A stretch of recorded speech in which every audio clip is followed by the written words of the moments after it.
Roll the tape.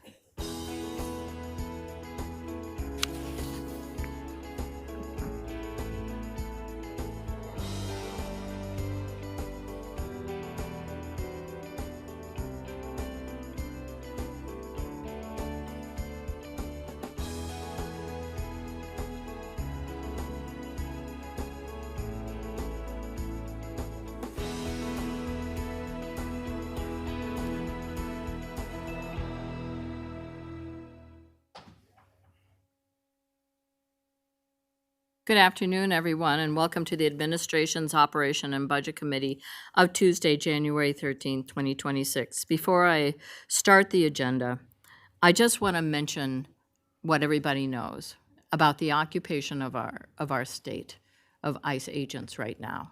And it has not gone unnoticed among many of us who have lost a lot of sleep and been taking phone calls and making meetings throughout weekends, evenings, and through the day. This occupies the biggest part of our time right now.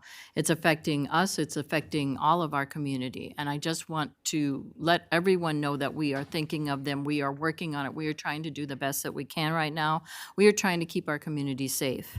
Now, on this agenda later today, in the administration's agenda, item 4E will talk about a bar that is being brought forward from colleagues up here and give us another opportunity to express ourselves even further. And I just wanted to let everybody know that this would be a time if people wanted to stick around and to listen to the comments that are going to come from the county board directly. With that, I'm going to start with the item number 1, which is the budget update. The first item on our agenda from the county administration. Last week, the board requested periodic budget updates during the Administration, Operations, and Budget Committee. Today is the first in a series with future presentations scheduled for the spring and summer. So periodically, these will come up. These are all to provide more transparent information to board and the public and the county's finances. The board calendar has the administrator's proposed budget presentation on September 22nd and a series of public meetings which will be held in the fall on the details of the proposed 2027 budget. I'd like to turn things over to Administrator Wetland to get us started. Welcome. Thank you, Chair Gotel. Commissioners, there is a substantial budget challenges, as you're aware, that are facing both in 2026 and into 2027. As we're just 13 days into 2026 budget this year, this presentation will include a high-level overview of the 2026 budget, the current federal impacts, and the budget management strategies currently in place. The goal of these presentations is to provide transparency and information to you and to our residents regarding the tracking and monitoring of the county's financial health throughout this year. We remain steadfast in our commitment of service to residents as we ensure the county acts with stewardship, good stewardship of public resources. I'm asking Joe Matthews, our Chief Financial Officer, who will provide the budget update. Thank you, Mr. Matthews. Thank you, Madam Chair, Administrator Wetland. I'm Joe Matthews. I'm the county's Chief Financial Officer. And as said last week, we were asked to provide an update. And so today we're only 13 days into the fiscal year. And so we're going to do some level setting and then set the stage for what we'll be doing throughout the rest of the year. We can jump to the next slide. What we have here is a representation of our budget for 2026. We have a $3.15 billion budget. I want to draw particular attention to two pieces of this pie chart. First of all, our property tax levy, you can see is the dark blue. That's about a third of our budget. But in the lower left corner, there's a red, gray, and yellow slice of the pie. That is our state, our federal, and then our federal and state patient care funding. Those are areas that are currently have a lot of uncertainty around them, and they're a critical component of our budget. Those three pieces combined are larger than our property tax levy when it comes to funding our operations. Go ahead and jump to the next one, please. Our adopted budget, this just shows by line of business where all of that funding is utilized. You can see that the two largest components are human services and health. Health is largely comprised of Hennepin Health, which is our insurance company, our Medicaid arm, delivering Medicaid services to our residents. Human services includes everything from childcare, child age services, adult services, long-term services, social services. So it's a broad span. The rest of the lines of business, I think, are largely self-explanatory. And more information of that will be available as our budget book is published, or if you look on our budget website, you can see all the information from last year's budget process is available. Go ahead and go to the next one, please. There's 3 items that we really want to identify as stress or challenges for us in the 2026 budget that are going to continue into 2027. And these 3 items start with healthcare. I want to identify that we're talking about healthcare as a large, multifaceted topic. The county currently funds $38 million a year of uncompensated care at Hennepin Healthcare Systems. That's the hospital down the street. And we know that there will be increased pressure on them as the Medicaid changes, and we'll talk about that in more specifics later, roll forward. The county also funds healthcare activity through our North Point Clinic. We have our public health services. And then, of course, as a large employer, we have healthcare costs for our employees. All of those facets of healthcare are having challenges right now. All of those are continuing to see costs increase. The second item is state and federal cost shifts. We're going to talk in detail about some of the federal shifts that are occurring. But I also want to recognize that our partners at the state level are also being impacted by those federal fiscal changes. And there's a lot of uncertainty around how that will ultimately impact us. And then the third item is the cost of county service delivery. We have a number of mandated services that we provide. Those services take personnel and spaces to deliver the services. And it doesn't matter whether it's social services, law, safety, and justice, public works, our libraries. Costs for all of those people and places continue to increase, and we know that that pressure will continue into the future. Next slide, please. We're going to talk about the ongoing federal impacts, and what we're going to show you is a format that we plan to continue throughout the rest of the year to identify for you and the members of the public that are following along what is going to impact our budget directly, and then what might also impact some of our community members and partners. This is a process that we plan to continue through the adoption of the 2027 budget. So all year long, you'll be getting updates every other month.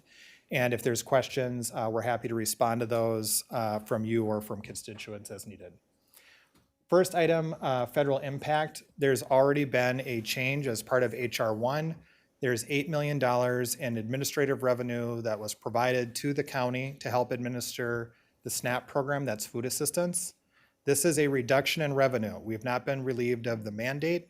As we provide that service, there will just be $8 million less provided to offset those costs. And that's a cost that the county is having to manage within the 2026 budget. And that will be an ongoing permanent loss of revenue.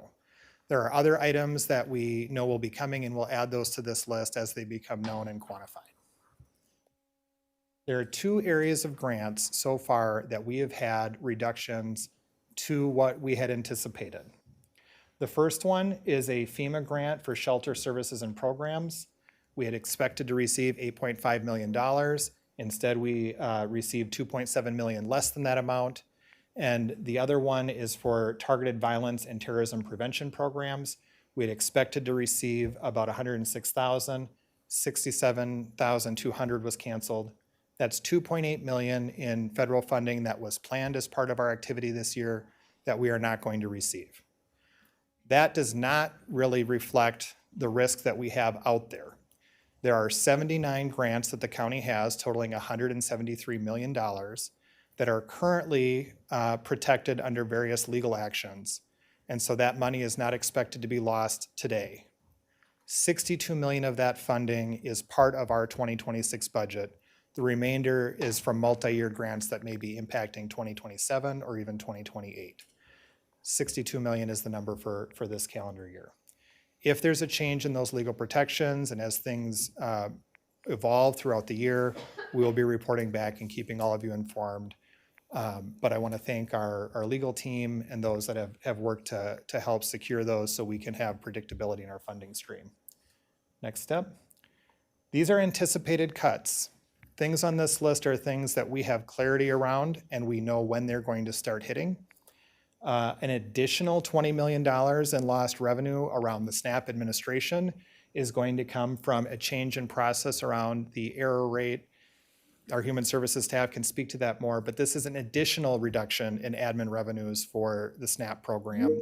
So that will mean a $28 million impact compared to before legislation was changed at the federal level. HUD housing security, we're really talking about the HUD continuum of care, or Coming Home Hennepin, maybe how you know it. $12 million reflects the total amount. That money flows through the county. About $3 or $4 million affects the county budget. The remainder is going to affect our cities and our nonprofit partners that we work with to provide housing security for our community. That will impact all corners of Hennepin County. The last one is Medicaid. And we don't usually like to put a TBD up there. We like to give you more concrete numbers. Medicaid is complicated. It includes a number of programs, including directed payments at the hospital system that helps offset their uncompensated, undercompensated care. It affects some of our services at North Point. It affects things like our embedded social worker program with law enforcement in the county. And a lot of those revenue streams are braided together, meaning we're using state, local, and federal resources to provide those services. That's how a lot of these systems were designed, was that we would leverage resources from all levels and everybody would have some skin in the game. And as that funding changes, we're going to have to work through the details of how those streams have to either be unbraided or how they'll be affected. And so this list will continue to grow as we move forward and we know more about future federal policy. We're going to talk now about some budget strategies. So we've talked through some of the pressures that we have on our budget, but I want to assure you, working with county administration and with the leaders of the county, we're going to look at strategies to manage our costs. We're going to be proactive and look at prioritizing our resources, and we're going to do so in a way that protects critical programs and services for our residents and community. We're going to act decisively to reduce expenses whenever possible, and we're going to try to minimize the burden to local property taxpayers. All of you have commented at the action last week. We heard at the Truth in Taxation meeting last year, and you've heard with constituents throughout the year, that we know that the local taxpayers cannot be the go-to source to refill all of these lost funds at the federal or state level. And then lastly, we want to make sure that we're positioning ourselves to respond to emergent issues throughout the year, so you as an elected body can continue to make strategic decisions and deliver the services that we need to take care of our community. We can go ahead and go to the next slide. As a reminder for the public, the 2026 budget was not without sacrifice. We removed 249 positions from the budget. We did that through attrition. We started the 2026 budget this year with 9,763 FTEs budgeted. 261 of those positions are currently open. As we move forward throughout the year, we are evaluating all positions that are open. We will continue to evaluate all positions as they become open, and we will direct resources towards our most critical areas and the highest priority needs. Next one. A couple of other strategies that we've used and that we're going to talk about more in the coming year. Last year, we utilized unpaid leave. We asked directors to take 3 days of unpaid leave. We also opened up the opportunity for all employees, if they wanted to take unpaid leave, to do so. In total, over the course of 2025, approximately $2 million of unpaid leave was taken by our employees. We're going to continue to make that available in 2026, and that's something that we've discussed with labor and they've also asked for, and we're going to continue to try and accrue some savings there. We're also going to be looking at reductions in our planned spending for 2026 to prepare us for 2027. That's going to be working with departments. We're going to look for all opportunities to collaborate. We're going to find ways to realign staffing and bring work that's similar together. We're also going to look for ways to find overall efficiencies across the organization. And we do that all the time, but there's an added urgency this year, and we're moving quickly to look for those opportunities to do that. And then lastly, opportunities for new revenue. There are some opportunities for us to align our services in a way that allows us to maximize state or federal revenues under the current existing statutes and programs. There are not unlimited opportunities to do that, and I don't want to misinform the board or suggest that new revenue is going to be easy to come by, but I want you to know that that is something we always look at. I will also point out that we typically at the county have an annual process for reviewing all of our fees, and we will continue to do that. But as we look at new revenue opportunities, we're really looking to grow the overall pie if there's an opportunity to do that in a way that takes pressure off of property taxpayers. Next. Next steps here, as mentioned, this was really just meant to give you a baseline of where we're at just under 2 weeks into the year. As we move ahead, per the board action last week, we'll be bringing you specific updates on our year-to-date budget and other financial metrics. We're happy to do that. And we invite you to bring any questions that you have from this presentation or those in the future to county administration, myself, or others. We will have the executive team fully engaged, and they are engaged, and we'll continue to monitor additional state and federal actions. We know that a lot of things are moving quickly at the federal level. Federal fiscal policy historically has moved quite slowly and deliberately. In the past year, what we've observed is a lot of rapid changes, sometimes a complete 180 reversal in course. And so we do have teams set up, and we have a very talented group that is watching that on a daily basis and making sure that we're communicating out the most current information to the managers and staff so that they can continue their work as best as possible. Lastly, as we look at reporting back in March, we will be able to do that throughout the year. And if there are pieces that the board needs in addition to that, please communicate through Administrator Wetland, and we'll do our best to provide you with whatever information is helpful to you. And I'm happy to answer questions, but I'll turn it back to Administrator Wetland. Chair Gotel, Commissioners, again, as Joe indicated, our plan is to continue to bring this item back. We have some set slides that we will continue updating as we have further information. I would just like to express my appreciation for Joe Matthews, our Chief Financial Officer, and our Budget and Finance teams that have helped us through that, and our leaders.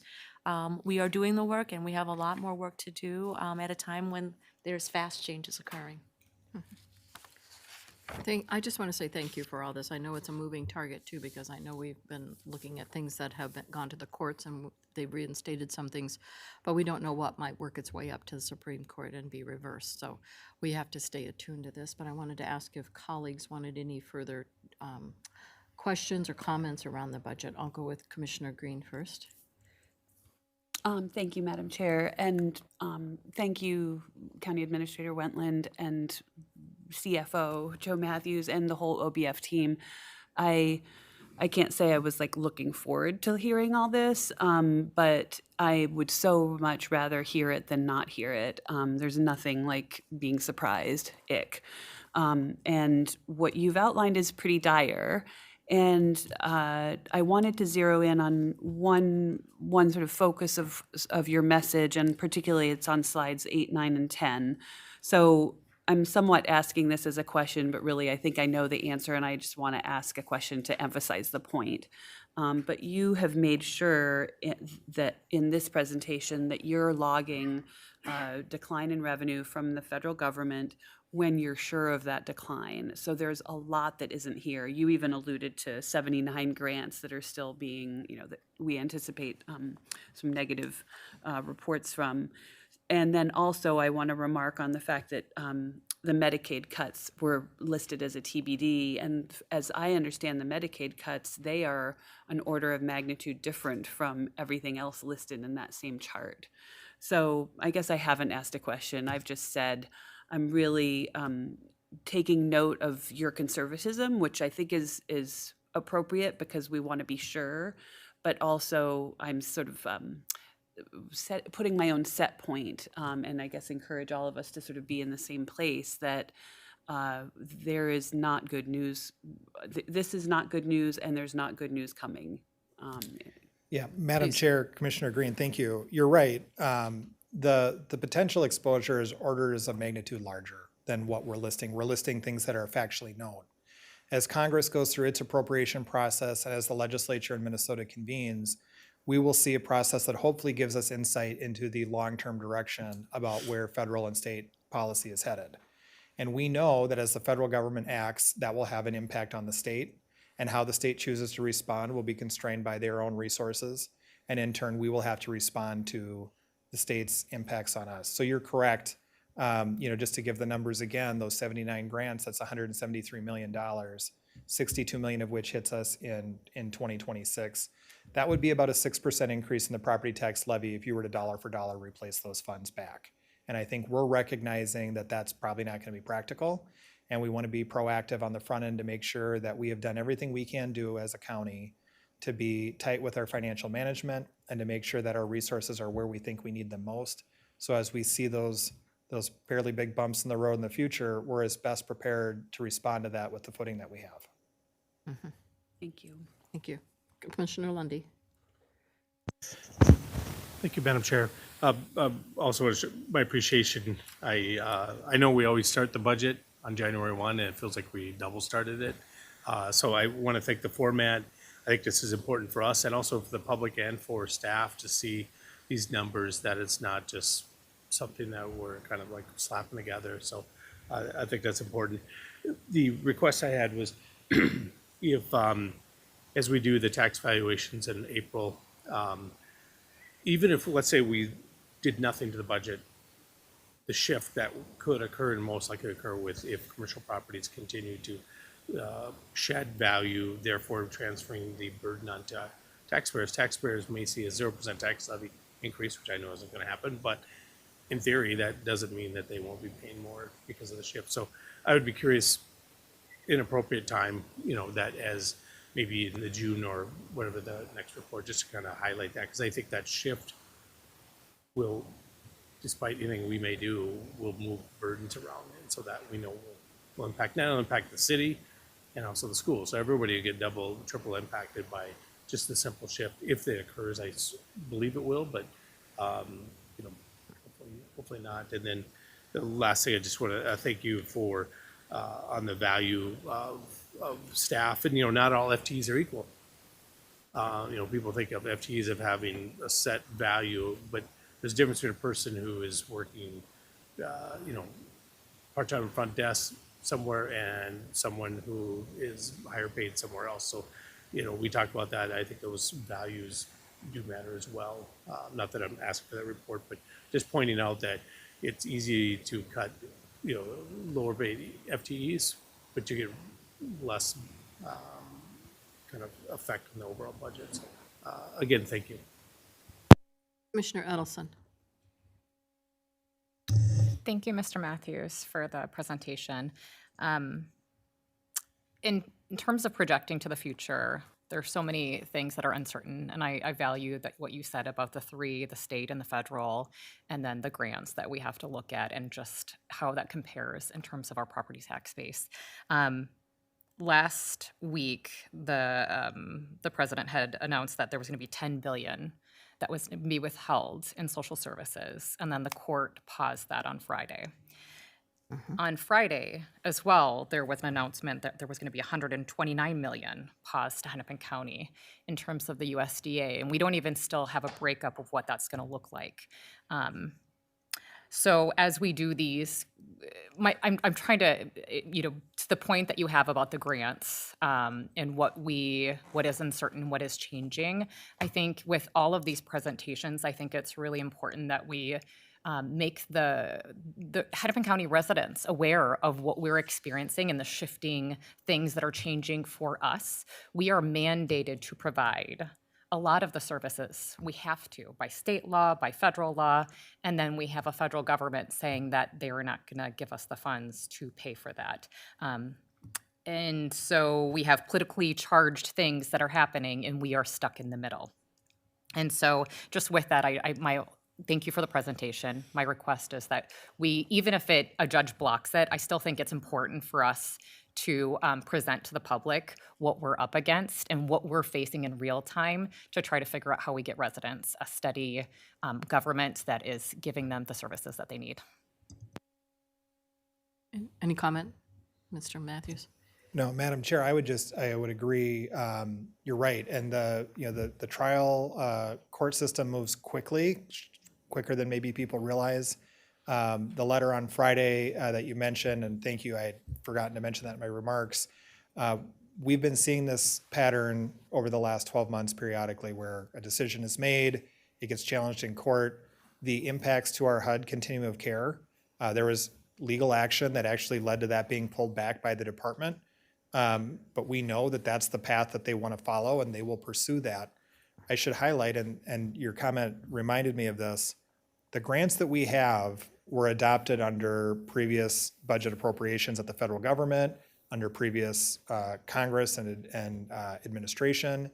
And so as this year plays out and the federal appropriation process continues, we will see what the administration and Congress's priorities are.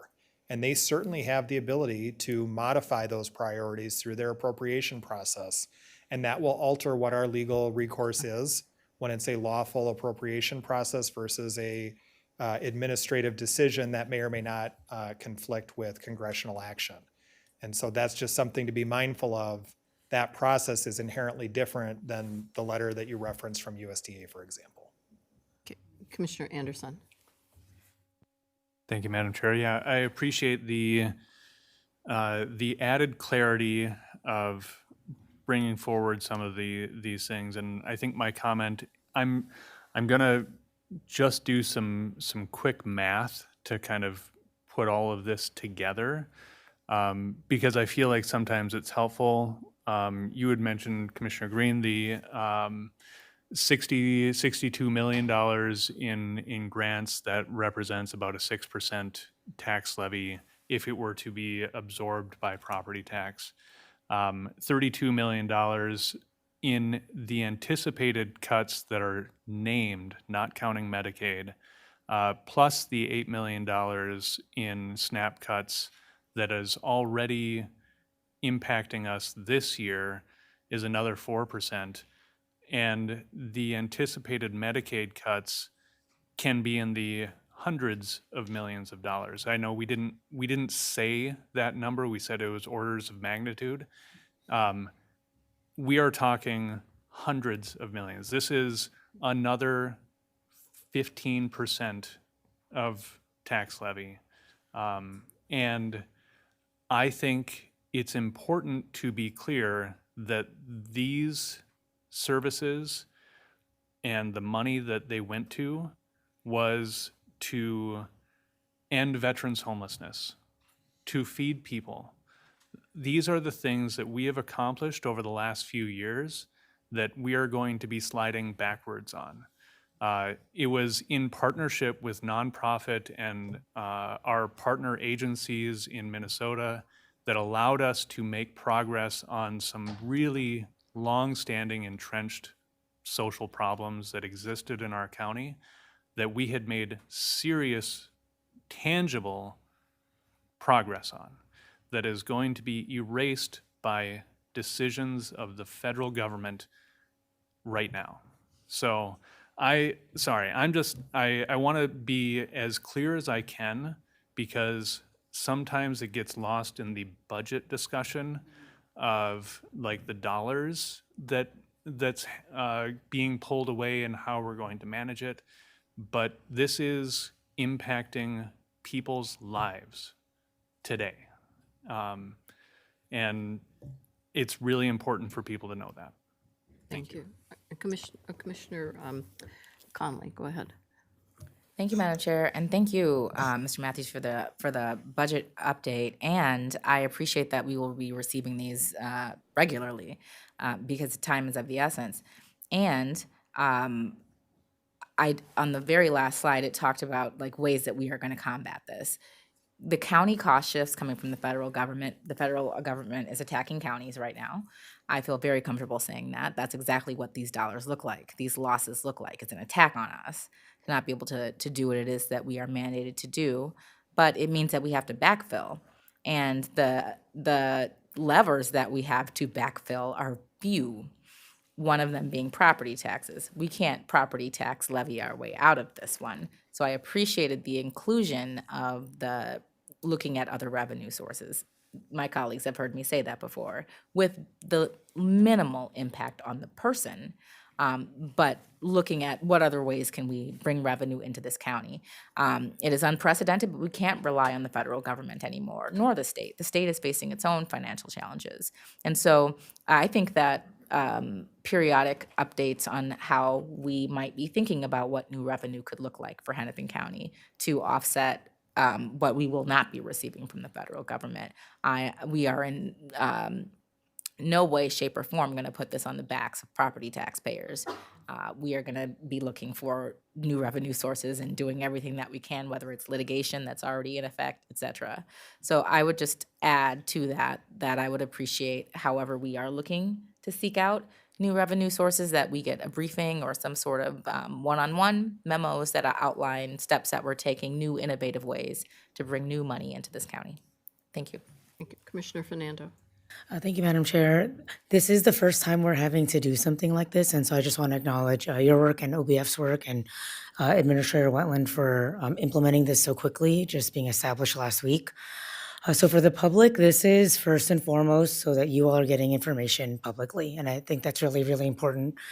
I appreciate that you only listed what was certain, as Commissioner Green had mentioned, and I do support Commissioner Edelson's, what I think is a suggestion around what is at risk. It's not a full kind of forecast, but you said it verbally.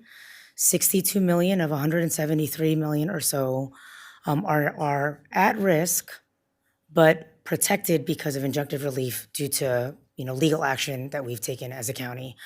What that does is it is informative to residents, but it is also a demonstration of the leadership choices that we have made. And so if residents are in support or dissatisfied with those choices, then they're able to communicate their perspectives to us in that way. So in my time on this board, we have never received financial information in January. And so I can't commend that enough, that we are receiving and you are committed to providing that type of information. The last thing I'll mention is everyone keeps saying tough decisions are before us, and I'm not quite sure how that is going to materialize.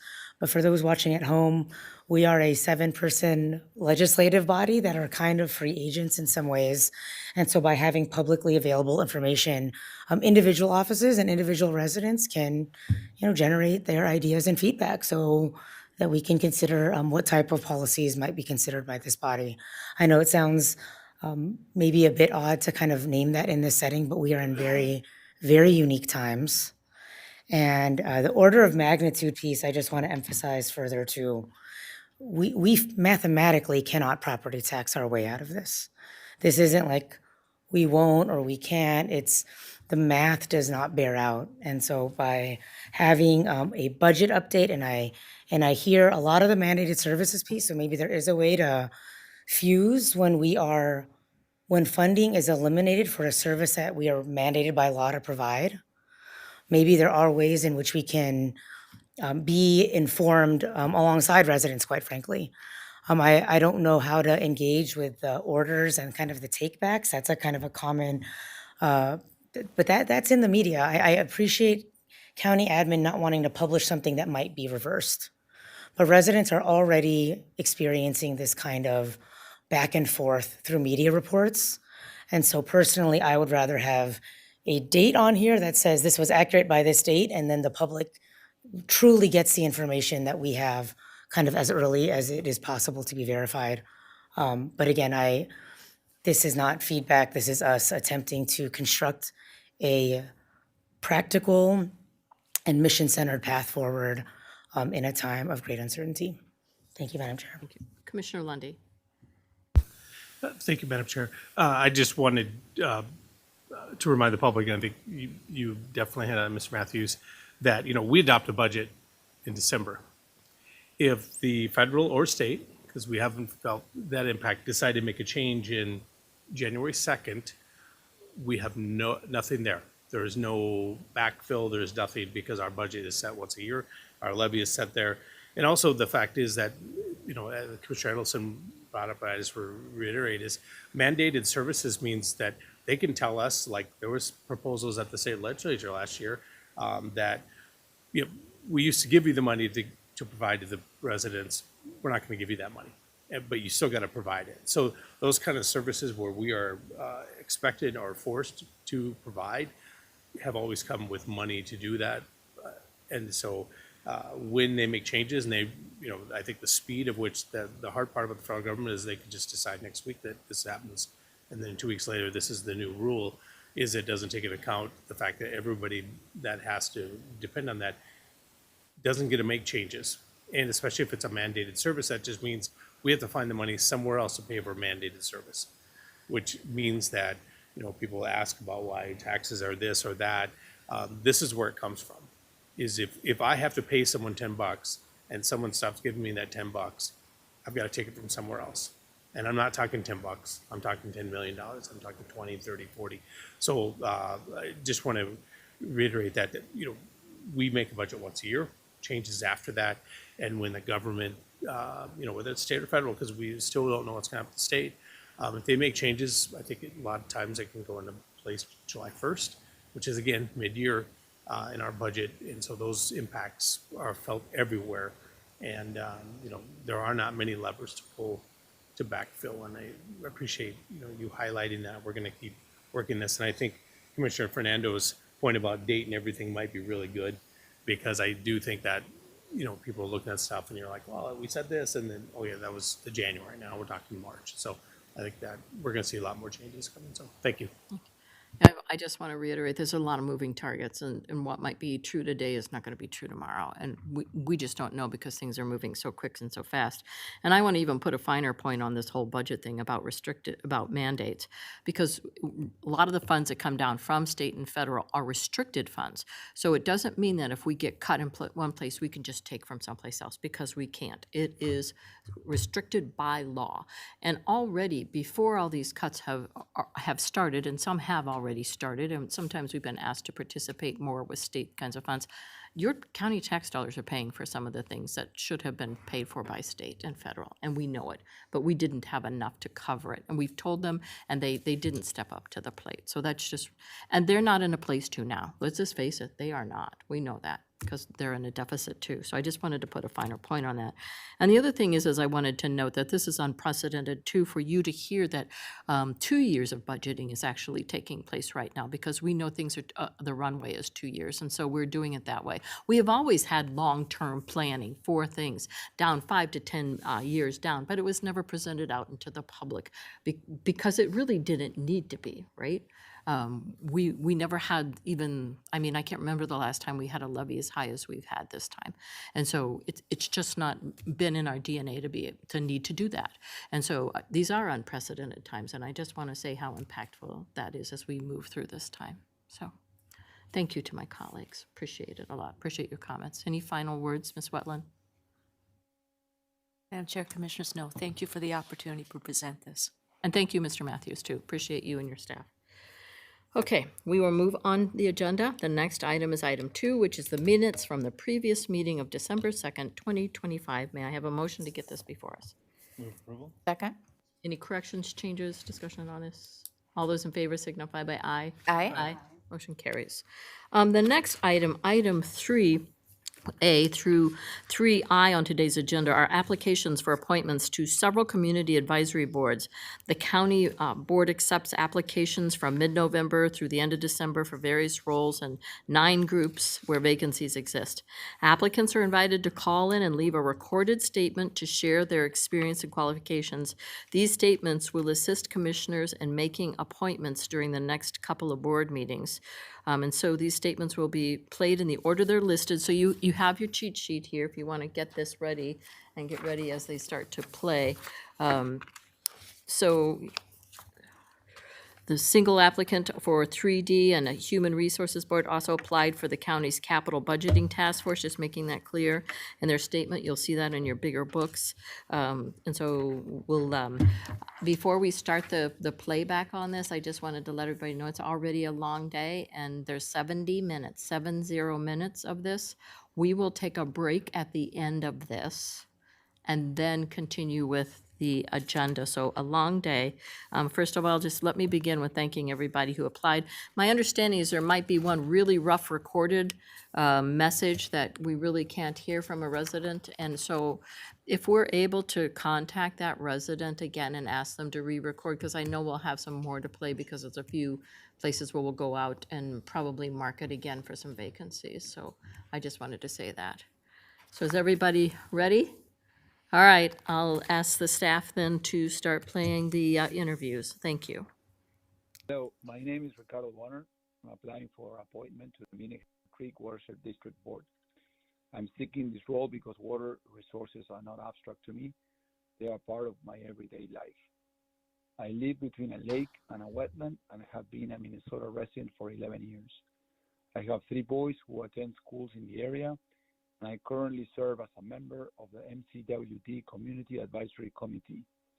I am also a master water steward through freshwater.org, where I have gained firsthand experience supporting water quality initiatives and engaging with residents and stakeholders. Seeing how water quality, habitat health, and stormwater management affect families and communities motivates me to contribute more through service on the board. I strongly support the district's collaborative, science-based approach to watershed management. Addressing water quality, flooding, and climate resilience requires thoughtful governance and long-term planning. I am motivated to help ensure these decisions are made transparently and in the public interest. Professionally, I bring more than 20 years of experience in financial planning, analysis, and sponsored project management within mission-driven organizations. I have managed complex, multi-year projects funded by public agencies and foundations, ensuring fiscal accountability, compliance, and alignment between project goals and available resources. In my current role as a senior financial consultant, I work closely with leaders to ensure financial and project information is clear, transparent, and useful for decision making. In addition, I serve as treasurer of Minnesota Youth Rugby, where I support governance, financial oversight, and organizational sustainability. This volunteer role reinforces the importance of stewardship, transparency, and trust when managing resources on behalf of the public. If appointed, I will bring a community-centered, collaborative, and practical perspective to the board. I am particularly interested in supporting water quality protection, flood mitigation, climate adaptation, and responsible public investment, while listening carefully to residents, local governments, and partners throughout the watershed. Thank you for the opportunity to be considered. I would be honored to serve the Minnehaha Creek Watershed District and help protect these vital water resources for current and future generations. Dear Madam Chair and Commissioners, my name is Jessica Loftus. Thank you for the opportunity to speak to you today as part of my application to continue serving on the Minnehaha Creek Watershed District Board of Managers. I've submitted my resume and a resolution of recommendation from the City of Deep Haven, and I'm grateful for their continued support. I've served on the board for the past 8 years and currently serve as treasurer and chair of the operations committee. In these roles, I have focused on responsible stewardship of public dollars and organizational leadership.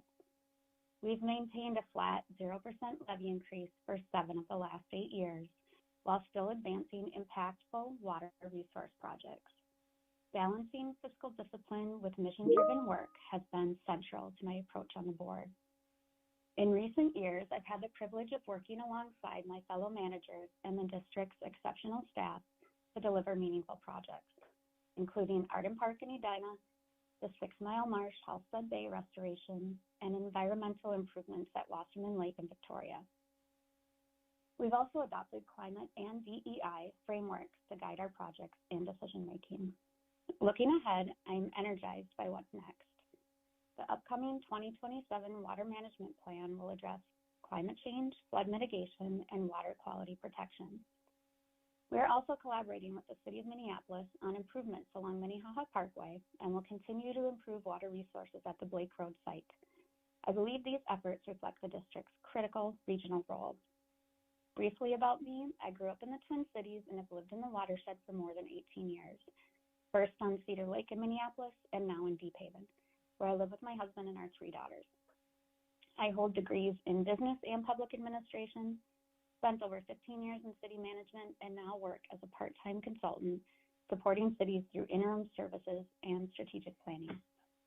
In closing, I remain deeply committed to the mission of the Minnehaha Creek Watershed District, and I believe my background will allow me to continue adding value to the board. Thank thank you for your consideration and for the important work that each of you does for Hennepin County. With your support, I would be honored to continue serving our community. Thank you. Madam Chairman and Commissioners, my name is Dick Miller. Thank you for considering my reappointment to the Minnehaha Creek Watershed District. I want to make 3 simple points. First, the mission of the district is straightforward and important: to prevent flooding and improve water quality. It is worth noting the district is not an advisory board. It's a significant unit of government with authority to levy taxes, acquire and condemn property, and issue debt. This responsibility requires board members with experience in public policy, finance, and intergovernment coordination. Second, I'm committed to science-based decisions. For the past 15 years, I've been working to ensure the district is guided by good data, clear analysis, and a long-range view of both the natural and built environment. This minimizes controversy, strengthens trust with communities, and produces durable outcomes.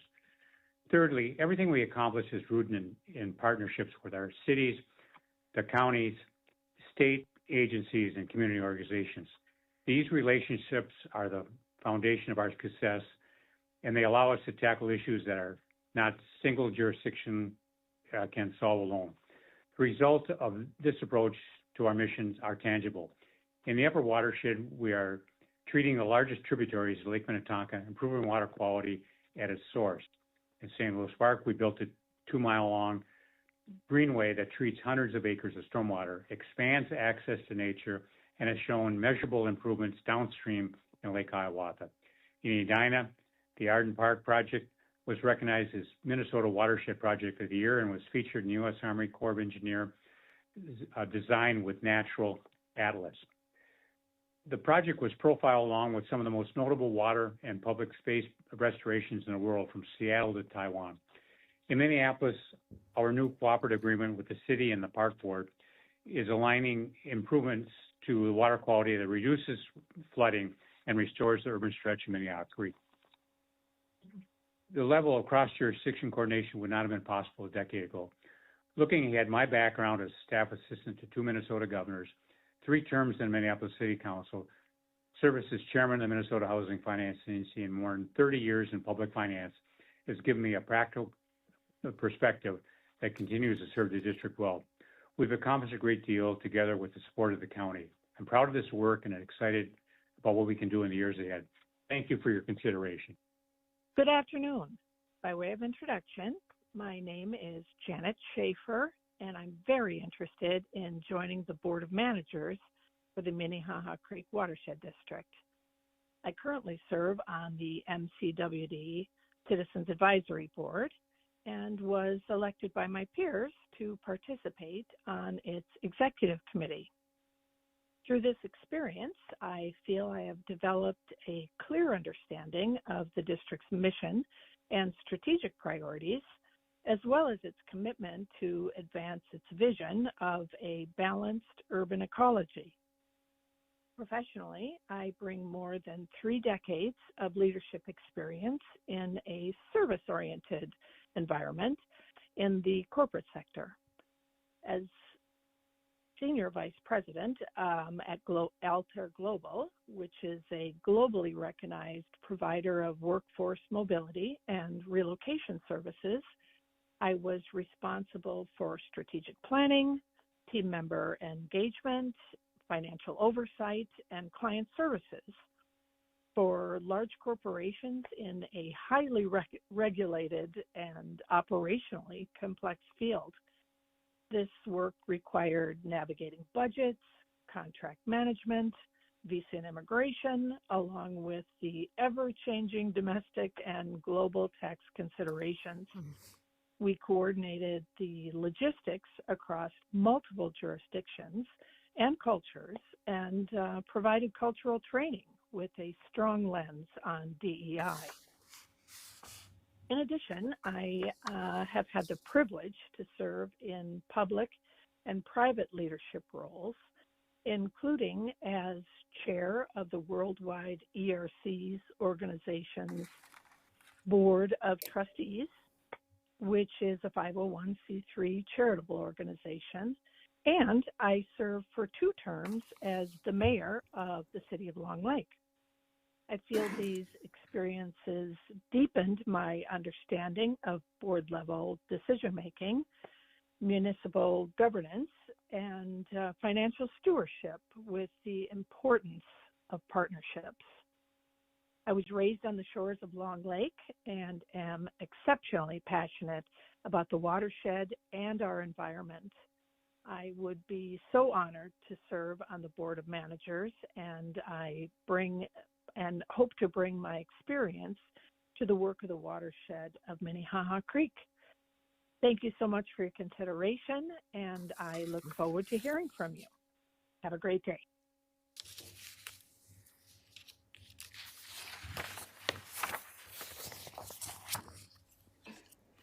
My name is Wajdi Muwaffaq, and I am applying for at-large positions on the Capital Budgeting Task Force, the County Extension Committee with the University of Minnesota Extension, and the Human Resources Board. I am an audit and finance professional with extensive experience in public sector oversight, financial governance, and accountability for publicly funded programs. I am a certified public accountant in my home country, Yemen, and previously served as an audit manager and a state auditor at the Supreme Audit Institution, where I audited government entities and publicly funded programs, including capital and infrastructure projects.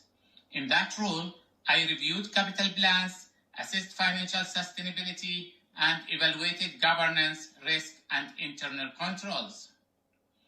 For the past 8 years, I have worked in the nonprofit and humanitarian sector, including nearly 3 years in the United States, supporting programs funded primarily by federal and state dollars, and 5 years in Egypt, working on programs funded by the U.S. Department of State. Although these programs were not capital intensive, they operated under strict public accountability, compliance, and reporting requirements, which strengthened my understanding of responsible stewardship of public resources and fair, consistent application of rules. I'm seeking appointment to the Capital Budgeting Task Force because I believe that sound capital planning requires careful analysis, transparency, and long-term thinking. My audit background allows me to review detailed materials, understand financial and operational risks, and contribute independent, well-reasoned input to support recommendation on the annual capital budget and 5-year capital improvement program. I'm also seeking appointment to the County Extension Committee because I value the role of education, community engagement, and volunteer-driven programs in strengthening communities.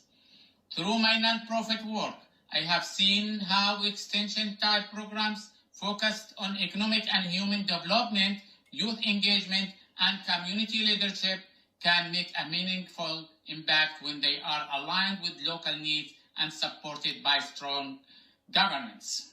In addition, I'm seeking appointment to Human Resources Board because I strongly believe in the importance of fair, transparent, and well-governed personal systems. My backgrounds in audit, compliance, and investigations positioned me well to contribute to the board responsibilities related to establishing rules for the classified service and conducting investigation in accordance with the applicable laws and human resources rules. Hello, my name is Rustin Eknes, and I'm applying for a position on the Hennepin County Capital Budget Task Force. I have held varied roles in my career, both hands-on and leading businesses, which should help me contribute positively to the Capital Budget Task Force. My wife and I have lived in Hennepin County for the past 26 years. First 12 were in South Minneapolis, a great neighborhood there, and then the past 14 have been in Eden Prairie, where our 2 children recently graduated from high school. With the kids now in college, I'm looking for ways to continue contributing to the community. As noted earlier, I've held various roles throughout my career, all of which provide unique perspectives and insights towards capital budgeting. Early on, I was a process engineer where I had to optimize and improve existing processes and operations, leading different projects to do that. I've also been a project engineer where it was all about expanding capacity or adding new capabilities. I've had ownership of product portfolio roadmaps where we've had to decide where to make investments and where to stop making investments. Beyond that, I've led small privately held businesses, one a union shop and one a non-union shop. I've also held leadership roles in large multinational corporations, so it provides a unique perspective with both large and small businesses, union and non-union businesses. In addition, I was a church council member for 4 years, as well as leading 2 youth sports organizations, which in itself brings a lot of unique perspectives. These roles have all required capital investment decisions. They've all required detailed justification, financial justification, ROI, as well as, importantly, taking into account the needs of various stakeholders. I believe this broad multifunctional experience will bring valuable insights and positive contributions to the Hennepin County Capital Budget Task Force. Again, my name is Rustin Ekness, and I thank you for the consideration. Good morning. My name is Greg Steek. I'm applying for the Hennepin County Capital Budget Task Force. I've been on the task force 2 terms, 8 years now. I've enjoyed learning about the county's infrastructure and physical assets that they have. With my background in local government finance and dealing with capital planning on a daily basis, I think my candidacy is a good selection for the committee. Give another perspective from the terms of capital planning as it relates to local governments. I've enjoyed my time on the task force the last 8 years, a number of challenging projects in the near future that I'd love to continue to participate in and be a part of the conversation. Some impactful projects, including the hospital, et cetera, that are coming up that really keenly interested in seeing how that proceeds going forward. So please accept my application and consideration for the Hennepin County Capital Budget Task Force, and I appreciate all the commissioners' time. Thank you. Hello, my name is Carol Vosberg, and I'm applying for a position on the Capital Budgeting Task Force. I was asked for this interview to answer 2 questions. Number 1, why am I interested in being on the task force? And number 2, how am I qualified? Answering number 1, why am I interested? I believe that every citizen has an obligation to participate in their communities in ways that best align with their background, interest, and skill set. My motivation for seeking appointment comes from a commitment to public service and a desire to contribute positively to community development and governance. Question number 2, how am I qualified? I have extensive experience in public sector leadership. I have served on the Brooklyn Park Planning Commission, the Budget Advisory Commission, as well as commissions and committees focused on infrastructure, policy, and long-range development. In these roles, I provided governance, oversight, and strategic guidance at the community level. Professionally, I bring more than 20 years of executive experience in supply chain management, forecasting, purchasing, planning, allocation, and global sourcing across complex retail and wholesale environments. This background has equipped me with expertise needed to address challenges and to drive results. My ability to balance short and long-term goals allows me to adapt and pivot when circumstances do not go as expected. This flexibility is crucial for effective decision-making and strategic planning. As a trusted advisor on business process transformation, I have documented workflows, eliminated redundancies, and integrated systems to streamline operations. My approach focuses on efficiency and continuous improvement. I'm also experienced in working collaboratively in group settings, skilled at expressing my views, and most importantly, at listening and understanding the perspectives of others. This collaborative approach ensures that the best ideas and processes emerge for the benefit of the community. Thank you for your time today, and I hope to hear from you soon.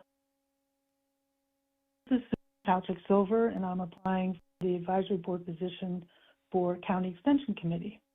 Commissioners, thank you for the opportunity to apply for an advisory board position for the County Extension Committee. In my previous work for Hennepin County as the Public Health Director and for Metropolitan Mosquito Control District, as well as my adjunct position at the University of Minnesota in the Department of Entomology, and my many years on the Technical Advisory Board for the Metropolitan Mosquito Control District.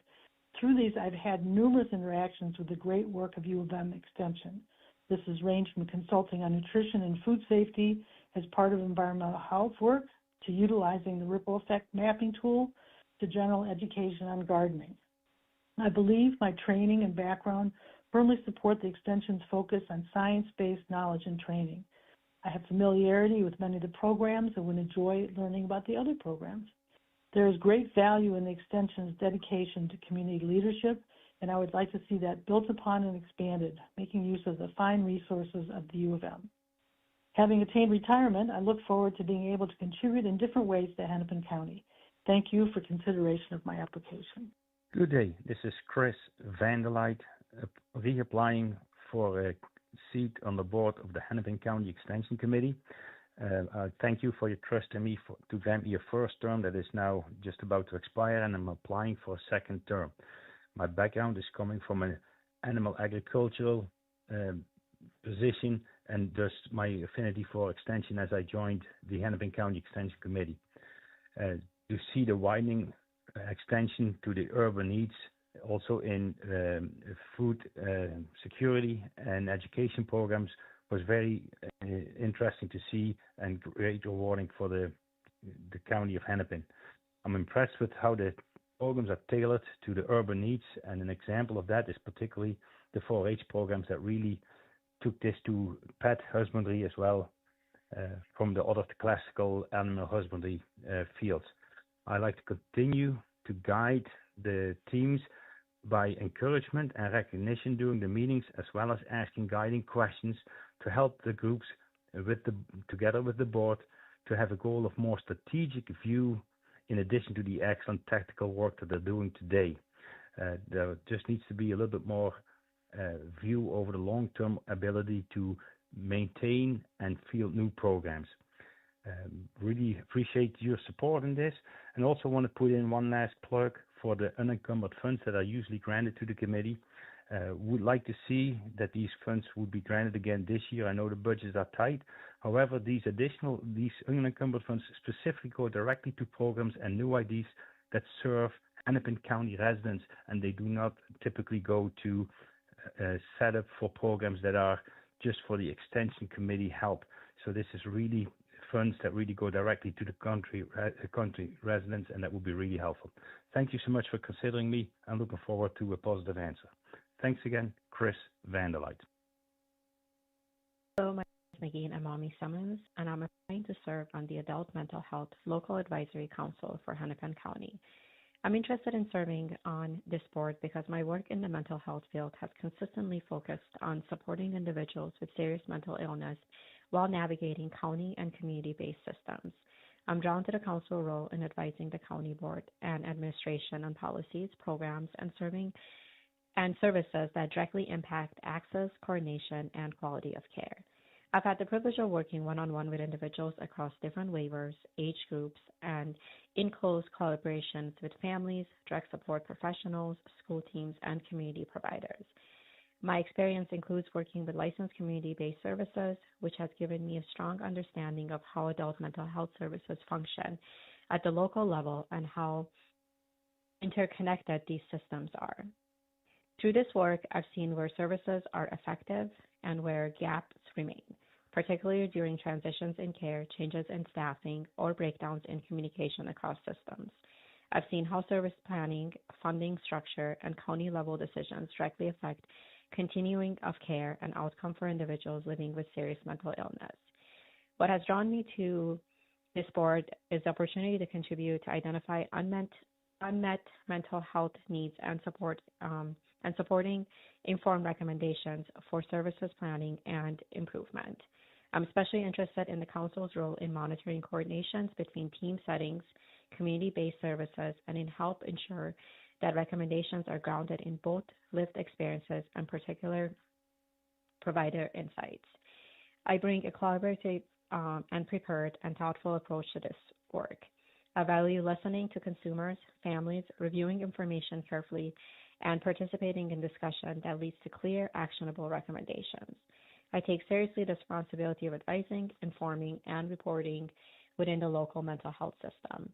I would be committed to consistent participation, meaningful engagement, and I would be honored to contribute my experience and my expertise towards making the adult mental health service in Hennepin County even stronger. Thank you for your input and considering this.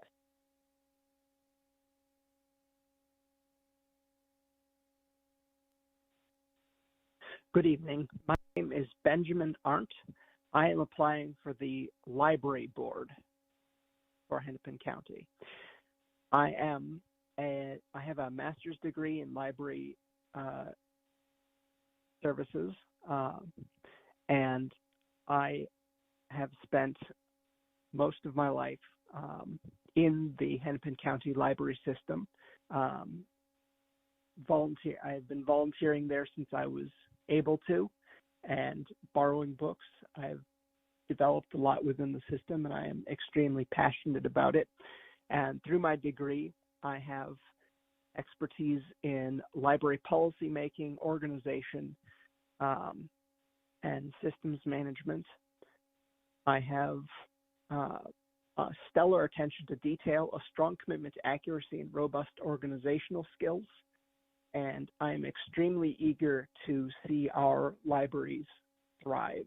I have spent the past year attending library board meetings and library board and committee meetings, and I feel that I have a good feeling for how the board runs and how I can contribute to it. Thank you very much for your time, and I hope you have a very nice day. Hello, my name is Anthony Albright, and I'm honored to share with you why I'm seeking a position on the Hennepin County Library Board and what I believe it can contribute. Libraries have shaped every stage of my life. I grew up relying on public libraries as places of safety, imagination, and possibility. I am an educator, writer, and veteran, and I've seen firsthand how essential libraries can be, not just as repositories of books, but as community anchors that support learning, belonging, and opportunity for people of all ages and backgrounds. Serving on this board would allow me to give back to an institution that has continually shaped my own growth and the well-being of my communities that I care about.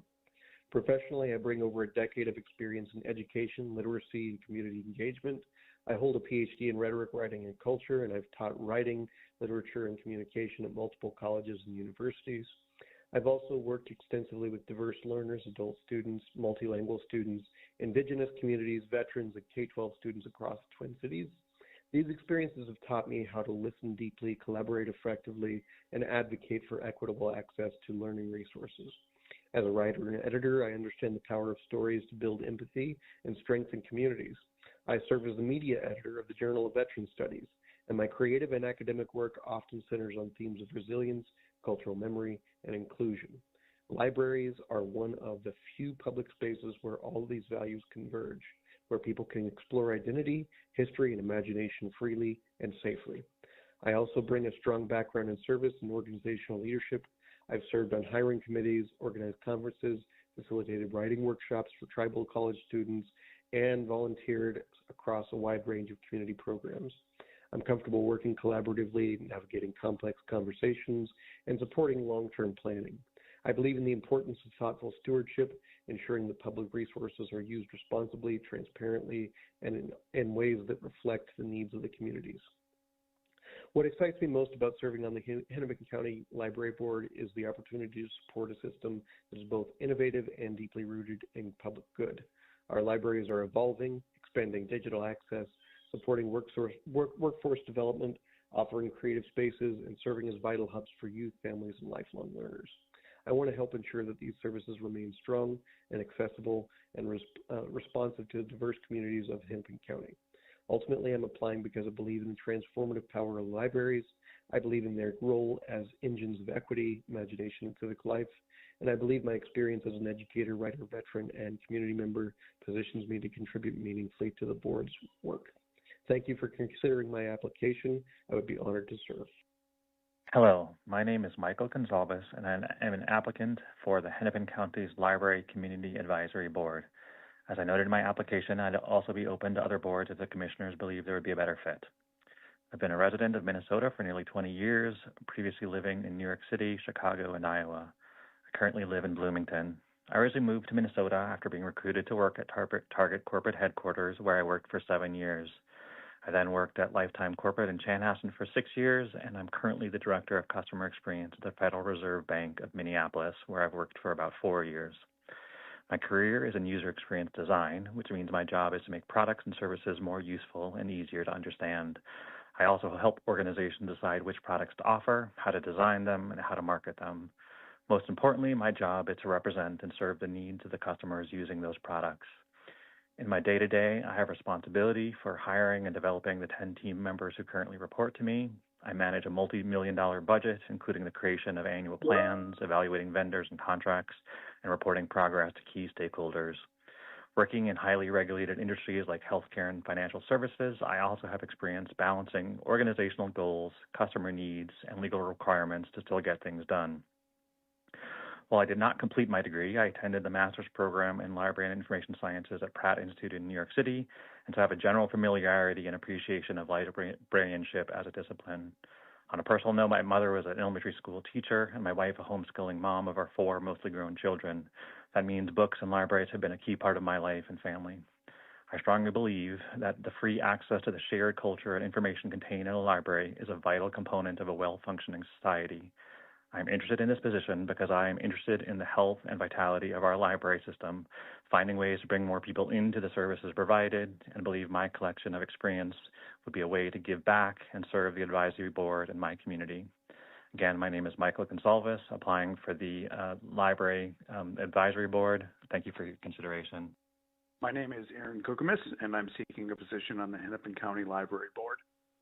One of my earliest memories is looking at picture books in the fireside conversation pit that used to be in the Rockford Road Library. And as a kid, I must have biked hundreds of times to the old Champlin Library, the tiny one that used to be near the Anoka-Champlin Bridge. These days, I call the Plymouth Library home, and more than ever, I appreciate the value of the Hennepin County Library system. In addition to participating in book club and other activities, I also volunteer at the Plymouth Library, and my time there has helped me see how people from all corners of our community use and rely on all the different things that our libraries make available. Whether it's resources and programming for specific constituencies or innovative approaches like the self-service Osseo location, I've been inspired by the ways the system seeks to serve its patrons. After 2 careers as a project management fellow at Boston Scientific and director of process and projects at Animal Humane Society, plus some time on smaller advisory boards, I would love the opportunity to bring my skills and experience to the library board. I have a deep familiarity with project management, process improvement, strategic planning, and budget oversight, plus a great deal of experience in collaborative decision making, all of which I believe would bring value to the library board's policy, planning, and oversight role. I'm particularly interested in the idea of contributing to ongoing planning for major system goals and the evolution of tools and technologies to support the work that our libraries do. For example, the RFID tag that every circulating item currently carries has, I believe, inventory and material handling potential well beyond its current use. Nearer term, I'm also fascinated by the different ways our library system expands its offerings beyond its physical collection. The newly added craft and hobby resource is an example of that, and am interested in the work to support more of that sort of thing going forward. To wrap up, I'd like to thank you for your consideration and for your time today. I hope you find my interest and qualifications suitable for a position on the library board. Goodbye. My name is Kim Kang. I'm applying for the library board position. I'm a resident of Orono, Minnesota. I have extensive community service with nonprofits as a board member, including leadership roles. Consequently, I have extensive experience in budgeting, long-term planning, policy, and program evaluation. In addition, I've had the privilege of working with diverse communities for the betterment of all, primarily in the disability community. I've also participated in public service in my community as a member of the Orono Planning Commission from 2006 to 2011. I was chair of that commission from 2009 to 2011, as well as a member of the Metropolitan Advisory Committee on Land Use and Transportation from 2011 to 2013. And for several years, I've donated to the Friends of Hennepin County and attended the annual Pen Pal series. I also have an am an avid reader that checks out quite a few books from Hennepin County Library. I believe the Hennepin County Libraries play a key role as a community service resource that continues to evolve to serve a variety of needs, as well as an institution to provide equal access to our history, appreciation of a variety of cultures and ideas and generally provide for well-rounded, engaged citizenry. I seek this appointment because I believe I share the underlying values that Hennepin County Libraries embraces, and I hope to share my knowledge and experience to benefit a resource I treasure. Thank you very much for this opportunity to interview for this position. Hi, my name is Jessica Kraft, and I am applying to be reappointed to the Hennepin County Library Board. For the past 2 years, I have served as the president of this board. In this role, I have helped facilitate all of our public meetings, as well as stood during our executive meetings to help shape the agenda for these meetings. One particular point that's really important each meeting is what we call a staff dialogue, and this is an opportunity to educate the board and public about a facet of our library systems. This could be how we keep statistics or library programming, and it provides an avenue for which the library board members to comment or ask questions and ultimately help shape future policy or make improvements to how our libraries are run. I feel that during all of these opportunities, I take the time to ask thoughtful questions and provide comments. I've also, in my time on the board in my first term, I have worked to make more connections and transparency between different other departments within the Hennepin County that have bearing on our libraries. For instance, I suggested and is now part of our regular monthly meetings. The director gives a report from capital planning about what's going on with our facilities, when we have opportunities to celebrate renovations or new buildings. I've also advocated for a stronger connection with our youth council. Currently, they just give one presentation at the end of the year, and there's really great opportunities. These kids have amazing ideas that we would love to incorporate in the work that we are doing with the policy. So starting at our meetings, the director will also give a summary of the types of activities that they're engaging with, and as appropriate, we can pull them in and have further discussions. And then professionally, I am an architect, and one of my areas of focus is on public library design. So I really have a bead on what's going on within the metro area in terms of trends, changes in ways that things are done, and I can bring those ideas forward to Hennepin County and share kind of what's working well or what isn't. And then ultimately, the reason I want to stay on the Hennepin Library Board is that libraries, for my family, have always been a really welcoming and inclusive space, whether that's through their programming, through their displays, or through the types of collections that are available. And I want to continue to advocate to keep our libraries as an inclusive, welcoming space for everybody in our community. Hello, my name is Ashley Crone, and I am reapplying for a position on the Hennepin County Library Board. First off, thank you for appointing me 3 years ago. It has been an honor and a privilege to serve Hennepin County residents as a library board member. I want to continue to serve on the board because I have a passion for and a deep commitment to information, equitable access, and libraries. My 16 years experience as a school librarian, nearly 2 decades participation in professional library organizations, and previous term make me an ideal candidate for the library board. During these past 3 years, I have deeply enjoyed and engaged with board activities. I am a member of the Policy Committee, Budget and Long-Term Planning Committee, and previously served as a member of the Executive Committee. I am the current chair of the Budget and Long-Term Planning Committee and previously served as the chair of the Policy Committee. Hennepin County has one of the best library systems in the country, which is crucial during these times when intellectual freedom, access to information, and First Amendment rights are under attack. Every person deserves a strong library system to support their information and reading needs, as well as a free communal space that fosters connection, curiosity, and community. Strong library systems also have strong library boards. my continued participation as a Hennepin County Library Board member will support those goals. I believe Hennepin County has a great library system and that it can continue to grow and get even better. I want to continue to be a part of making that happen. I look forward to the opportunity to again serve Hennepin County residents as a member of the Hennepin County Library Board. Thank you so much for your time and consideration. My name is Rebecca Lowen, and I'm applying for a position on the Hennepin County Library Board. Today, as democratic institutions are being challenged, I believe that libraries are more important than ever in maintaining free and open access to information and in offering a safe space to anyone seeking knowledge and community. Although we live in a time when many institutions are losing Americans' trust, libraries are an exception.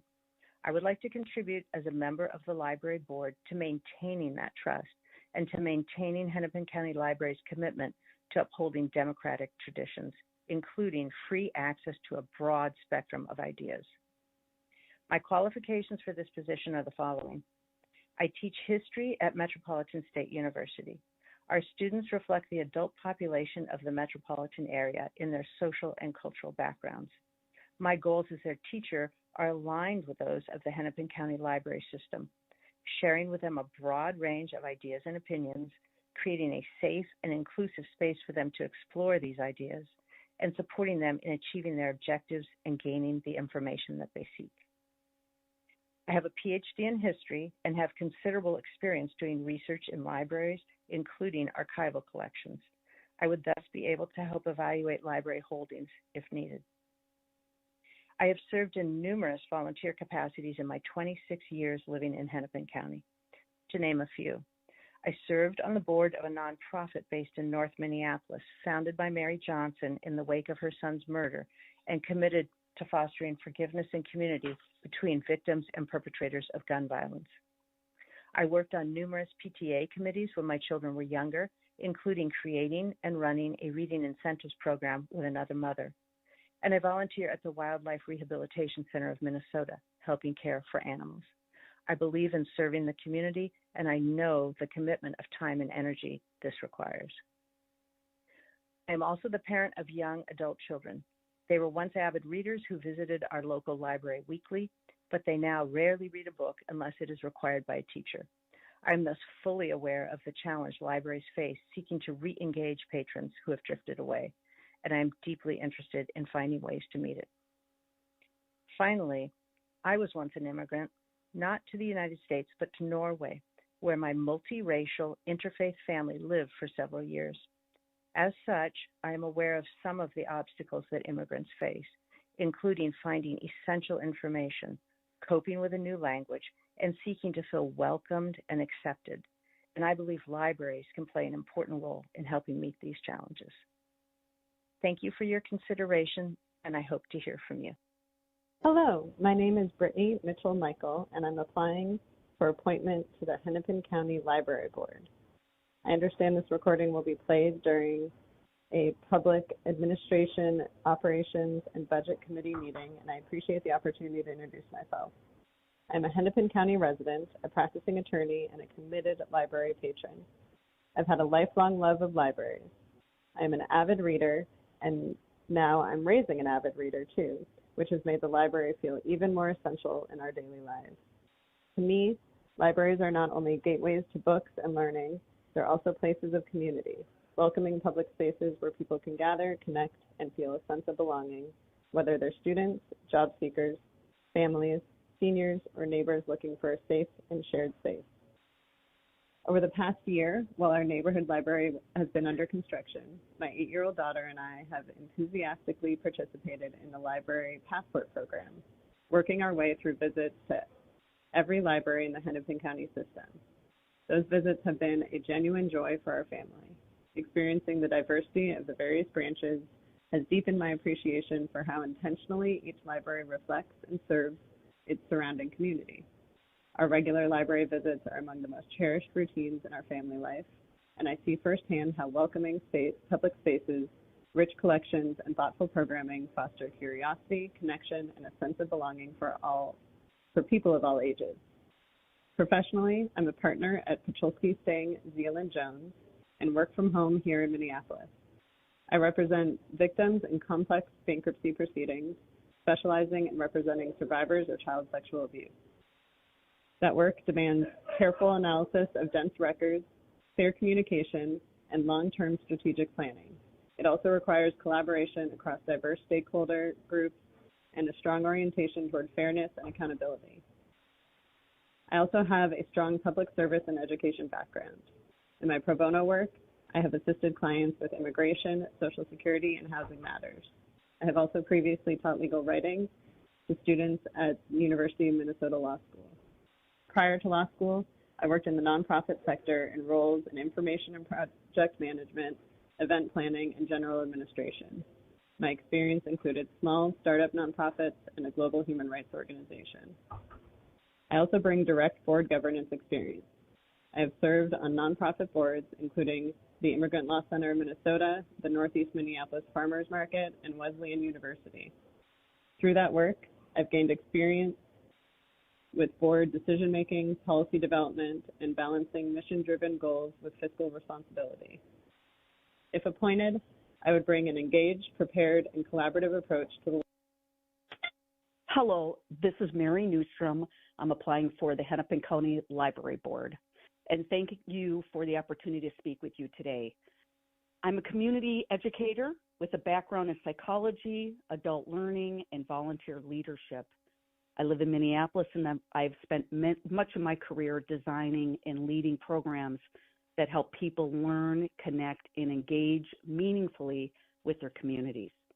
My connection to libraries is both personal and practical. I grew up visiting the Crystal Library, and that early experience of curiosity and access shaped my lifelong learning and just really highlighted my love for the libraries. Today, I'm an active user of the Hennepin County Library System, checking out physical books, downloading Libby and ebooks, and I firsthand see how the libraries meet people where they are. Libraries are essential community hubs. They support early literacy, lifelong learning, and access to technology. And they also serve what urban planners call third places, public spaces outside of home or work where people can gather, connect, learn, and feel a sense of community. Hennepin County Libraries really illustrates this concept through book clubs, discussion groups, author events, reservable meeting spaces, and outreach programs like home delivery for seniors. Professionally, I bring experience that aligns closely with board service. I hold a PhD in psychology, and I have spent decades working with education, volunteer coordinating, community engagement. Currently, I teach at the University of Minnesota Extension in the Minnesota Master Naturalist Program, where I mentor adults and support volunteer-led programs and collaborate with public institutions and community partners. I also have served in leadership roles overseeing large volunteer programs, managing budgets and resources, and participating in long-range planning.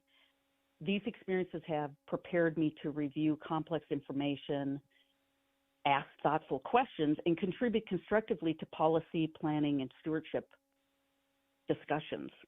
If appointed, I would bring a grounded, thoughtful perspective, someone who understands both the community-facing impact of libraries and the responsibility of governance. I'm committed to showing up prepared, engaged, and ready to contribute. It would be an honor to serve on the Hennepin County Library Board and help ensure our libraries continue to thrive as inclusive, accessible, and vital community spaces. Thank you for your time and consideration. Hi, my name is Bethany Olson. I am applying for one of the vacancies on the library board. I sent my application and I was really excited to see there are vacancies because I have been a lifelong, very active patron of the library, mostly as a reader, but also for community events, town halls, meetings with elected representatives, civic engagement. We've used meeting spaces, both when I was in school and as I've grown up and become an adult in the community. And in addition to all the benefits that I personally have experienced from the Hennepin County Library System, I also see the library as a force for good in our communities. And I was really excited to see not only that there were vacancies, but to understand more what the role is, ranging from kind of looking at the library collection and resources and materials, as well as thinking and strategizing about meeting spaces, and other things that affect kind of the budget and how funds are used. So everything that I know so far, I'm really intrigued by. I do think that I would bring a lot to the role. My educational background is in environmental studies and policy, including a master's degree in public policy from the University of Minnesota's Humphrey School of Public Affairs. Professionally, I have over 10 years of project management experience that has all been in environmental programs. But the current role, the current project management role that I have is with actually Cook County government in Illinois. And so I've gotten, in addition to the actual direct work that I'm doing, which is not related to libraries, I have gotten to see up close more so what the county government can do in a lot of different capacities, and have just really grown in my appreciation for how county governments can serve their residents and take care of them. But really, I'm just excited to bring all of the skills that I have from stakeholder management, budget management, just kind of a really strong interest in civic engagement, but also promoting literacy and education, making it easier for people to have access to books, including books and stories and everything that they might not have stumbled upon on their own. That's happened to me many times at Hennepin County Library branches. And also just really just working hard to make it easier for people to access services and support that they need, to foster opportunities for enrichment and connection, helping people, whether it's research for something in their lives, or trying to find jobs, or trying to promote some personal enrichment, or just trying to understand a topic better. So that was a long rambling way of saying that I was honored to apply. I would be eager to speak. Hello, my name is Peter Russier, and this message concerns the Hennepin County Library Board. I'm currently General Counsel of the Internet Archive, which is a federal depository library. The Internet Archive most famously operates the Wayback Machine, which is the archive of the World Wide Web you could find at archive.org. But in addition to that, the Internet Archive itself has many physical and digital collections across a variety of media, and it works in partnership with hundreds of libraries, library associations, and other entities, both around the United States and the world, in order to preserve and provide access to knowledge and culture. As General Counsel, I'm the lead lawyer for the organization. That means I manage the law and policy team. I also manage the team that handles our public policy work and do a variety of other jobs for the organization. Prior to joining the Internet Archive, I was a lawyer in private practice here in Minneapolis. I started at the Robbins Kaplan firm and was most recently a partner at Favorite Drinker. My practice was focused on copyright law and concerned intellectual property more broadly. I represented a variety of local and national organizations, including a number of institutions of higher education, music libraries, public media organizations, and others addressing both library and broader copyright and other issues. I myself am a patron of the Hennepin County Library System. I believe it's important to use and support our libraries, and I'm a strong supporter of the role that libraries play in our community and in our society more broadly. Because of that, I would be honored to assist the library by serving on the board. Thank you very much for your attention. Hello, my name is Mike Sorensen, and I would like to be considered for the Hennepin County Library Board. I'm a resident of Eden Prairie and an enthusiastic visitor at libraries across Hennepin County. I have visited and enjoyed libraries throughout my entire life, but have also gotten to experience the new joy of bringing my children to libraries throughout the last 5 years. For my day job, I work as an environmental scientist at Minneapolis Park and Recreation Board. In that role, I regularly work with staff and community members from a variety of backgrounds, which has helped me become someone who listens well, communicates clearly, and keeps the broader goals of the organization in mind. All skills that I believe will translate directly to me serving effectively on the library board. The MPRB, like Hennepin County, is trying to anticipate how it can best serve its community as the 21st century brings challenges and opportunities related to things like technology, aging infrastructure, changing demographics, etc. I would be excited to use what I have learned at MPRB and in my other roles working in local government to help support the Hennepin County Library System. I have been interested in the library board for several years and periodically attend the board meetings. I had a very eye-opening experience at the January 2024 meeting that shaped my interest in serving on the board. At that meeting, library staff presented the results of the previous year's library patron survey. One of the survey responses that they shared had been written by a patron who said that they had been experiencing homelessness, and they said that the library was one of the only places where they could go on a cold day and be welcomed, smiled at, and not immediately asked to leave. As I listened to the board discuss that patron's remark, it reminded me that the library is about so much more than books. It's about community. And as we proceed into the 21st century, I think that there will always be teenagers who need a safe place to go after school, people who are lonely and just want to be around others, people who need to warm up on a cold winter day, new parents who are exhausted and overwhelmed and would benefit from meeting other new parents who are going through the same thing, etc. Basically, there will always be people seeking community. I would like to serve on the Hennepin County Library Board because I want to make sure that the library continues to be as inclusive and welcoming as it can be for the diverse residents of Hennepin County. I'm proud of our world-class library system and would like to spend my energy supporting it however I can. Thank you for your consideration. Good afternoon. My name is Amy Webster, and I have applied to become a future member of the Hennepin County Library Advisory Board. I am a technology executive with over 20 years of experience leading people, process, technology, and data across global organizations, and also a small business owner in Minnesota, assisting individuals and organizations to accelerate their strategic goals through the ethical application of emerging technologies.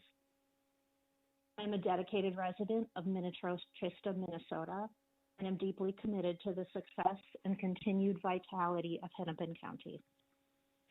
My professional background is rooted in strategy, budgetary oversight of organizations both large and small, and providing effective client services at scale, all of which I believe are critical for the future of our public library system.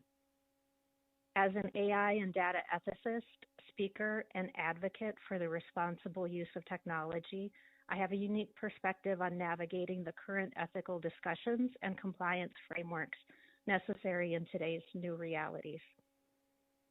I've also published and presented internationally on this topic and remain passionate about engaging the community in discussion on the same. Throughout my career, I have cultivated a strong foundation in leadership and strategy. I have an extensive experience in business and technology strategy development, implementation, operational execution, organizational change management, and leading multi-geography teams. My roles have required me to build resilient, candid, and collaborative relationships, which is essential also for effective board work. Additionally, my experience in governance and compliance includes expertise in vendor governance and sourcing, risk and controls compliance itself, and the development and implementation of governance frameworks and team accountability to the same. While my professional life has been largely dedicated to technology and data, my personal passions are tied deeply to continuous learning and to my home of Minnesota. I believe public libraries serve as essential community centers, truly democratic spaces for learning, connection, and growth for everyone.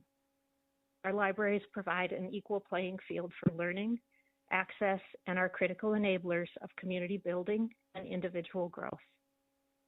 Outside of my work, I enjoy the physical discipline of indoor rowing and hold a deep connection with the beautiful Minnesota outdoors through horseback riding and photography. I'm confident that my experiences in ethical technology, strategic leadership, robust governance, combined with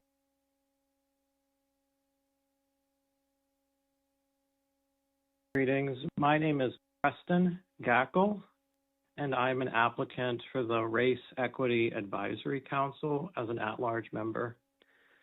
Thank you for the opportunity to address you. As a Minneapolis resident, it is today, as I leave you this message, a dark day. It is a dark day when the federal government murders my fellow community member and then immediately tries to spin that as everyone else's fault. It is also a dark day when the federal government continues to terrorize this community. As I stated in my letter, I have dedicated and do dedicate my professional life to public service, having represented youth in child protection and delinquency cases throughout Minnesota, including outside the metro area, and also separately parents and relatives in child protection cases. I've had the privilege of advocating for those people inside and outside the courtroom. They have taught me that concrete, tangible financial support, coupled with genuine commitment, that of showing up, being there to support them, is what can mean the difference, or are what can mean the difference between ongoing system entanglement and leading the lives they wish to lead. That's why I'm thankful to the county board for already beginning the process of discussing reparations. Race equity does not emerge simply from treating everyone equally when the landscape of wealth, income, education, and the privileges of life that those things bring is nowhere close to equal. Equality is an idealized state. Equity, to me, means action. It demands that we act, whether that's through reparations, guaranteed income, public investment, or ending cycles of system entanglement. It means recognizing unmet needs, whether economic or social, are at the root of chronic distress, and that distress ultimately disproportionately impacts our various communities, particularly BIPOC communities. Ultimately, that chronic distress leads to involvement in our various involuntary systems, such as the criminal legal system, the youth prosecution system, and the child protection or out-of-home placement system. And I would appreciate your time and consideration of this application for the Race Equity Advisory Council. Thank you for your time. Hello, my name is Lindsay Pluger, and I am applying for a position on the Hennepin County Race Equity and Advisory Council. My personal, academic, and professional experiences have equipped me with more than 7 years of relevant knowledge and skills to support the Council's community-focused mission. I'm enthusiastic about using my skill set to continue the work of identifying ways to transform and improve policies, programs, and tools within Hennepin County. I have lived in Hennepin County for almost 10 years and have worked in fields of educational equity, housing, employment, supporting individuals battling race and equity disparities. I have experienced similar disparities myself as a person of color in personal, professional, and educational settings. I would use my lived experiences as well as uplift the experiences of those around me to be a leader and innovator as we work to be responsive to the voices and needs of the community.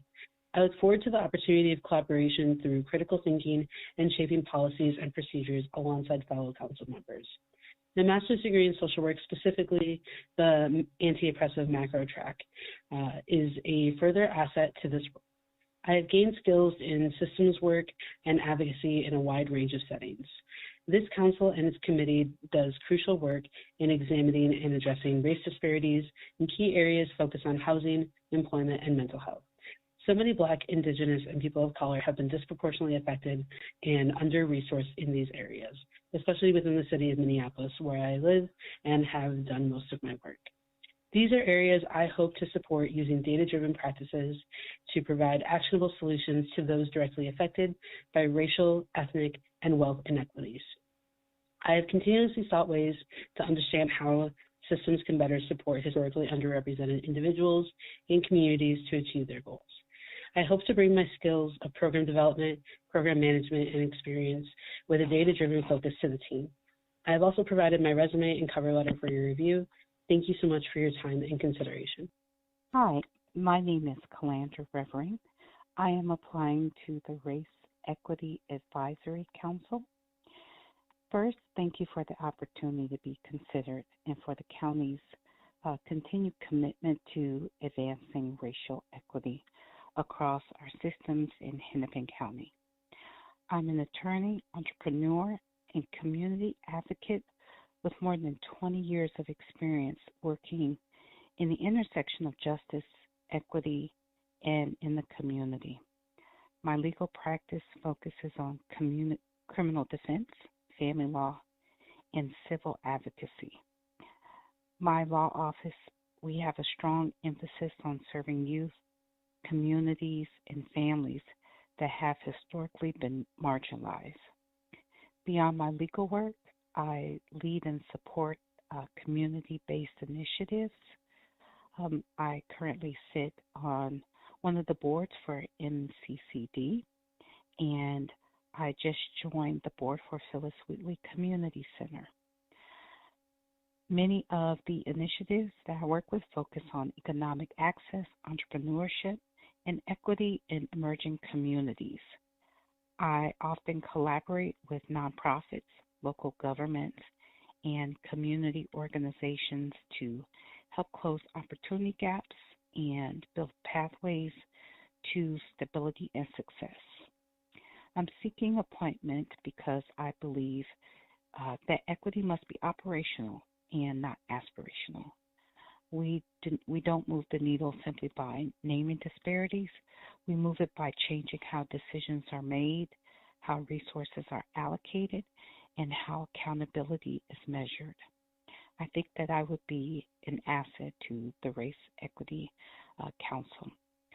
Hennepin County, I believe, has made meaningful commitments to racial equity, both in community organizations and through the court. And I want to contribute by ensuring those commitments translate to tangible outcomes, from housing stability to public safety, to economic mobility, youth engagement, and access to opportunity. I believe that I bring both the community voice and policy lens, and I also understand how county decisions land on the ground, and I understand the realities of governance, legal frameworks, and institutional change. My goal is to help the council and the community continue strengthening its role as being a bridge between community experience and county leadership. My name is Anita Irvina Davis. I'm a lifelong resident of North Minneapolis, the daughter of Mexican immigrants, and a Hennepin retiree, and I am applying for a seat on the Equity Advisory Committee to engage in challenging conversations about equity and help turn them into measurable and effective change, not only as a participant, but based on my background and experience, I'm a confident and experienced individual. I understand the unique role of advisor within a formal body of governance. I'm motivated by the belief that each individual requires different resources to build their own equitable basis to reach their full potential, whether serving as an employee or as a county resident seeking needed beneficial services. I have many years of experience working closely on community-related concerns, boards, and commissions. As a former chair of the Minneapolis Commission on Civil Rights, a chief steward of 3 AFSCME local unions in Hennepin, I've been building bridges across various community needs, having been appointed by a governor and mayors to community-based boards and commissions, and now in my final year on the Metropolitan Council's Equity Advisory Committee. I continue to assist in constructing pathways for inclusive progress. The advice and perspectives I can provide are grounded in my life, work, and community-based experiences. I'm ready to lay down the groundwork needed by Hennepin's Equity Advisory by listening, learning, and advocating to ensure that Hennepin County doesn't just talk about being inclusive and equitable, but truly believes and becomes an organization where everyone works together to construct a thriving community. I am confident that I can make a meaningful contribution to the Equity Advisory's mission, and I am eager to collaborate with other dedicated individuals and advocate for meaningful change in Hennepin County. Thank you very much for this opportunity. Goodbye.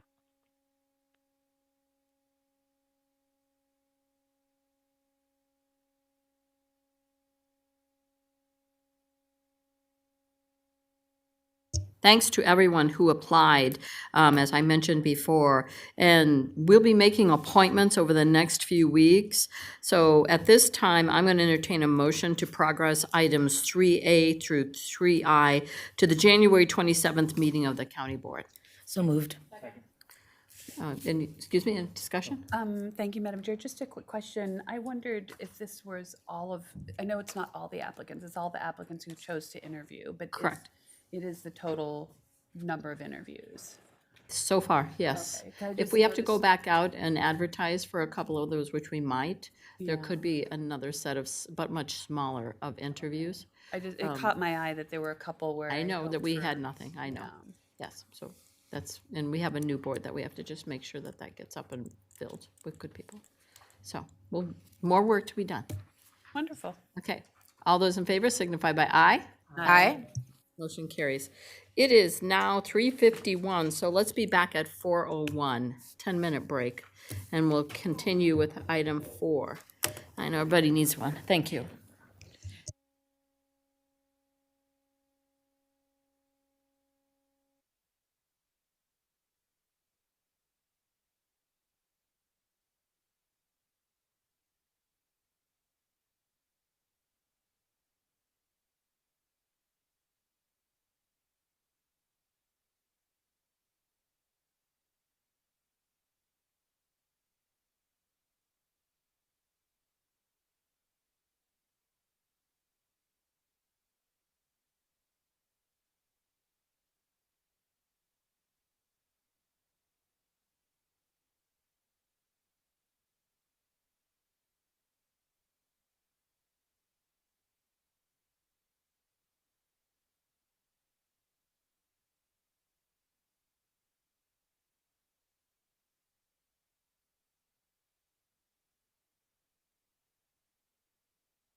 I want to get going again.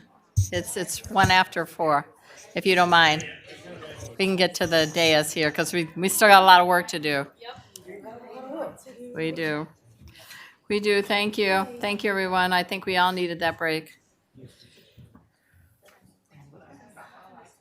Since we have quorum, I will call us back to the meeting. I will start with item 4 of new business. There are 2 routine items. May I have a motion for both of those? So moved. So they've been moved and seconded. I'll read them. The first one, 4A, is to negotiate various agreements with Ignite contracts for the periods between the 1st of January 2026 through 12/31 of 26 of the not to exceed of $51,600. Item 4B is agreement with Three Rivers Park District to purchase law enforcement and terrorism prevention equipment starting January 1st of 28 in 2026 through June 30th of 2026, so not to exceed of $9,990. There's been a move and a second. Are there any comments or questions on these? Go ahead, Commissioner Conley. Thank you, Madam Chair. Just wanting to understand better the item 4B. Please, Mr. Rogan. Thank you. Madam Chair and Commissioner, this is an agreement with the Three Rivers Park District to purchase some law enforcement and terrorism prevention equipment, and it's a pass-through grant that we have. And the agreement with Three Rivers is for them to purchase a Polaris Ranger UTV for search and rescue. And this was approved in October of 2025 by the Law Enforcement and Terrorism Prevention Group. Any other questions or comments? Commissioner Green, please. Thank you, Madam Chair. I just wanted to make a comment that I also had caught on terrorism prevention equipment and just was like, oh my God, militarization of the Three Rivers Park District. But then was glad to see that it was for search and rescue. So thank you. Any other questions, comments? All those in favor? Aye. Aye. Opposed? Motion carries for 4A and 4B. Item 4C has an R1, so I'd ask for a movement of the R1. I'll move it. Second. It's been moved and seconded. This is designating gun violence as a public health priority in Hennepin County, offered by Commissioner Edison. Commissioner, please go ahead and introduce this within the edits. Thank you. And do I need to move it before our committee? It's already been moved. It's already been moved. Okay, perfect. Moved and All right. seconded. So the R1, I'll just speak to what the R1 is first. The R1 was feedback from the Hennepin County Attorney's Office that we took, as well as Commissioner Conley had some good suggested edits as well. So I just took those. And so then to speak to the overall bar, today the resolution asks us to do something both practical and responsible to formally recognize gun violence as a public health priority in Hennepin County, to align the work we already are doing across departments in a more coordinated and accountable way. Over the past decade, firearm-related deaths in our county have increased nearly 70%, from 79 deaths in 2014 to 133 in 2023. Statewide data show that gun deaths continue to climb in 2024, at 564 Minnesotans killed by firearms, and roughly 6% increase from the year before. Nearly 2/3 of deaths are suicides, a pattern reflected locally as well as consistent with the statewide data. The reality alone tells us this cannot be addressed by enforcement alone. It requires prevention, early intervention, mental health support, and recovery. What also those numbers don't reflect are the number of people that are impacted by gun violence that do not die. We know from every shooting that happens, honestly, in the last several months, there were multiple instances, Annunciation, Commissioner Conley, the shooting in your district outside of the school, where there were victims of gun violence that survived, and those impacts are big. This resolution is about coordination. It's not about expansion. What it does create is a clear accountability, a shared framework, and an annual reporting back to this board so that we can track progress and make informed decisions. It ensures that healthcare is at the table. Hennepin Healthcare treats the majority of firearm-related injuries statewide. The Hennepin County Sheriff's Office and the Hennepin County Attorney's Office would be explicit partners in this work, and I did send this bar to them, and both of them have agreed with the changes. They are now supporting this bar. It's something that we did at the legislature, and it's something that I want to be consistent in with bars when I have Hennepin County duly elected people to also be consistent that they also support this.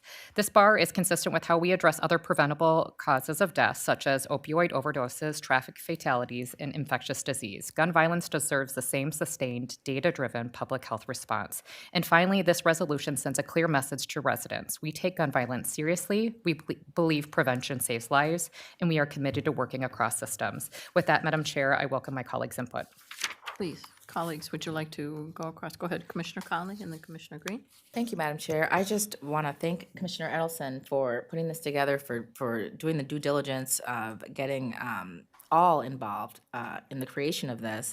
I'll just say that one of the things that I wanted to see was expanding victim and witness services, support services for survivors and impacted families, because as mentioned, gun violence doesn't just impact one person. It impacts families, it impacts communities, it impacts schools, it impacts everyone, and it's dangerous for those survivors if the proper supports aren't in place. So I think expanding what we do for survivors in and of itself is just as important as the public health crisis that gun violence is. So overwhelmingly supportive and mindful that it is those who are often left to grieve who I think about as well as the person whose life is no longer with us. So I appreciate that inclusion.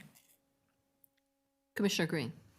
Thank you, Madam Chair, and thank you, Commissioner Edelson, for bringing forward this bar. I know this was at least partially inspired by some high-profile gun violence that occurred in Minnesota over the last 6 months, and we know that that violence reflects national trends and increases on gun violence beyond our borders. Additionally, I'd like to add to the conversation that federal public health dollars are specifically barred from being spent on studying gun violence prevalence, causes, and, as you alluded to, the reverberating impacts beyond the numbers of people who senselessly die. So I really appreciate the county reiterating its efforts to reduce gun violence, and as you said, taking a data-driven approach on how this bar extends our efforts and aligns with community and partners in the region. So thank you. Commissioner Anderson. Thank you, Madam Chair. Yes, echo the appreciation, Commissioner Edelson, for bringing this forward.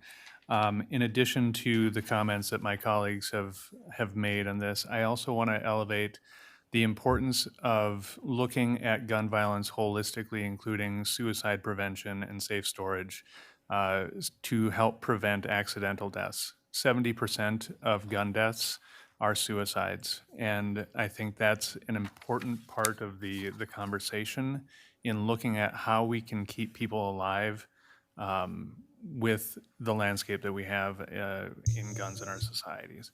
So I appreciate the focus of bringing forward a holistic and data-driven approach to looking at this from a public health perspective. It's well overdue, and I'm glad that we're taking action. Other comments from other colleagues? I just want to say I'm fully supportive of this, and I think we're making a big, bold, and public comment about this, and I think it's due. So thank you. All those in favor signify by aye. Aye. Opposed? Motion carries. Thank you, Commissioner Edelson. We will move on to item 4D under the addendum, which is to negotiate an agreement with HUD to accept lead hazard reduction grant funding from February 1st of 2026 through 12/31 of 31. So this is nice. I'm glad to see this is still going on. $7.750 million will be received. I'll move this. Second. Does anybody want an explanation of this? We've seen this before. All those in favor signify by aye. Aye. Opposed? Motion carries. And then finally on the agenda is item 4E, which I talked about at the beginning of our agenda, which is denouncing the violent and lawful actions by Immigration and Customs Enforcement, ICE, in Hennepin County, offered by Commissioners Conley, Fernando, and Ederson. Who's going to kick this off? I'll move it. Move it? Okay. Moved and seconded. Who's going to kick it off? You are, Commissioner Fernando. Yes, thank you, Madam Chair, and thank you to co-authors Commissioner Conley and Commissioner Edelson. As we know, what's happening in our county and region right now with ICE is horrifying. Here in Minnesota, here in Hennepin County and across Minnesota, people and minors have been racially profiled, intimidated, physically assaulted, and unlawfully removed from homes and private property. Schools, social services, and medical access have been significantly disrupted. And last Wednesday, an agent publicly shot and killed a Hennepin resident named Renee Nicole Good. Regarding the action before us, there are 10 whereas clauses that sought to be factual for the purpose of providing context for the 6 resolving clauses. Since this action was only published today, I won't read each clause verbatim, but I will summarize each resolving clause's intent. There are 6 total clauses. The first resolving clause denounces the violence and constitutionally questionable actions by ICE in Minnesota. The second condemns the preventable killing of Miss Good and calls for an independent or parallel investigation to be conducted by the Bureau of Criminal Apprehension as Minnesota's expert agency through their specialized Force Investigations Unit. The third resolving clause calls for the end of the influx of more than 2,000 federal immigration enforcement personnel and assets, and to suspend enforcement tactics that inflict community harm and undermine trust.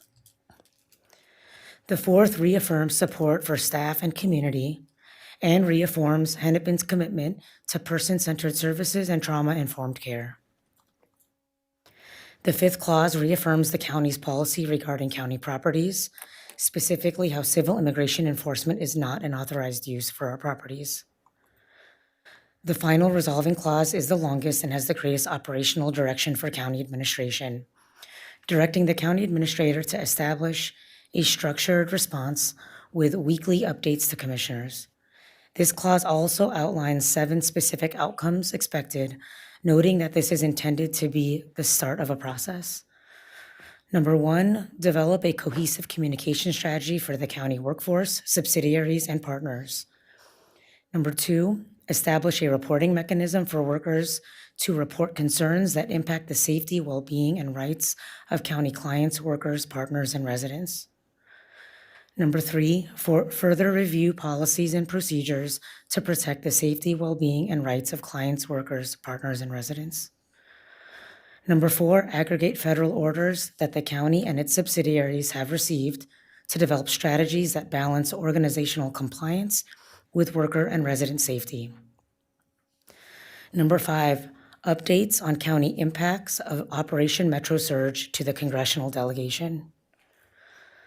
6, engage with state government partners to pursue after-action reviews to evaluate the impacts from Operation Metro Surge, as well as to consider mechanisms to prevent or respond to a future influx of federal agents in our communities.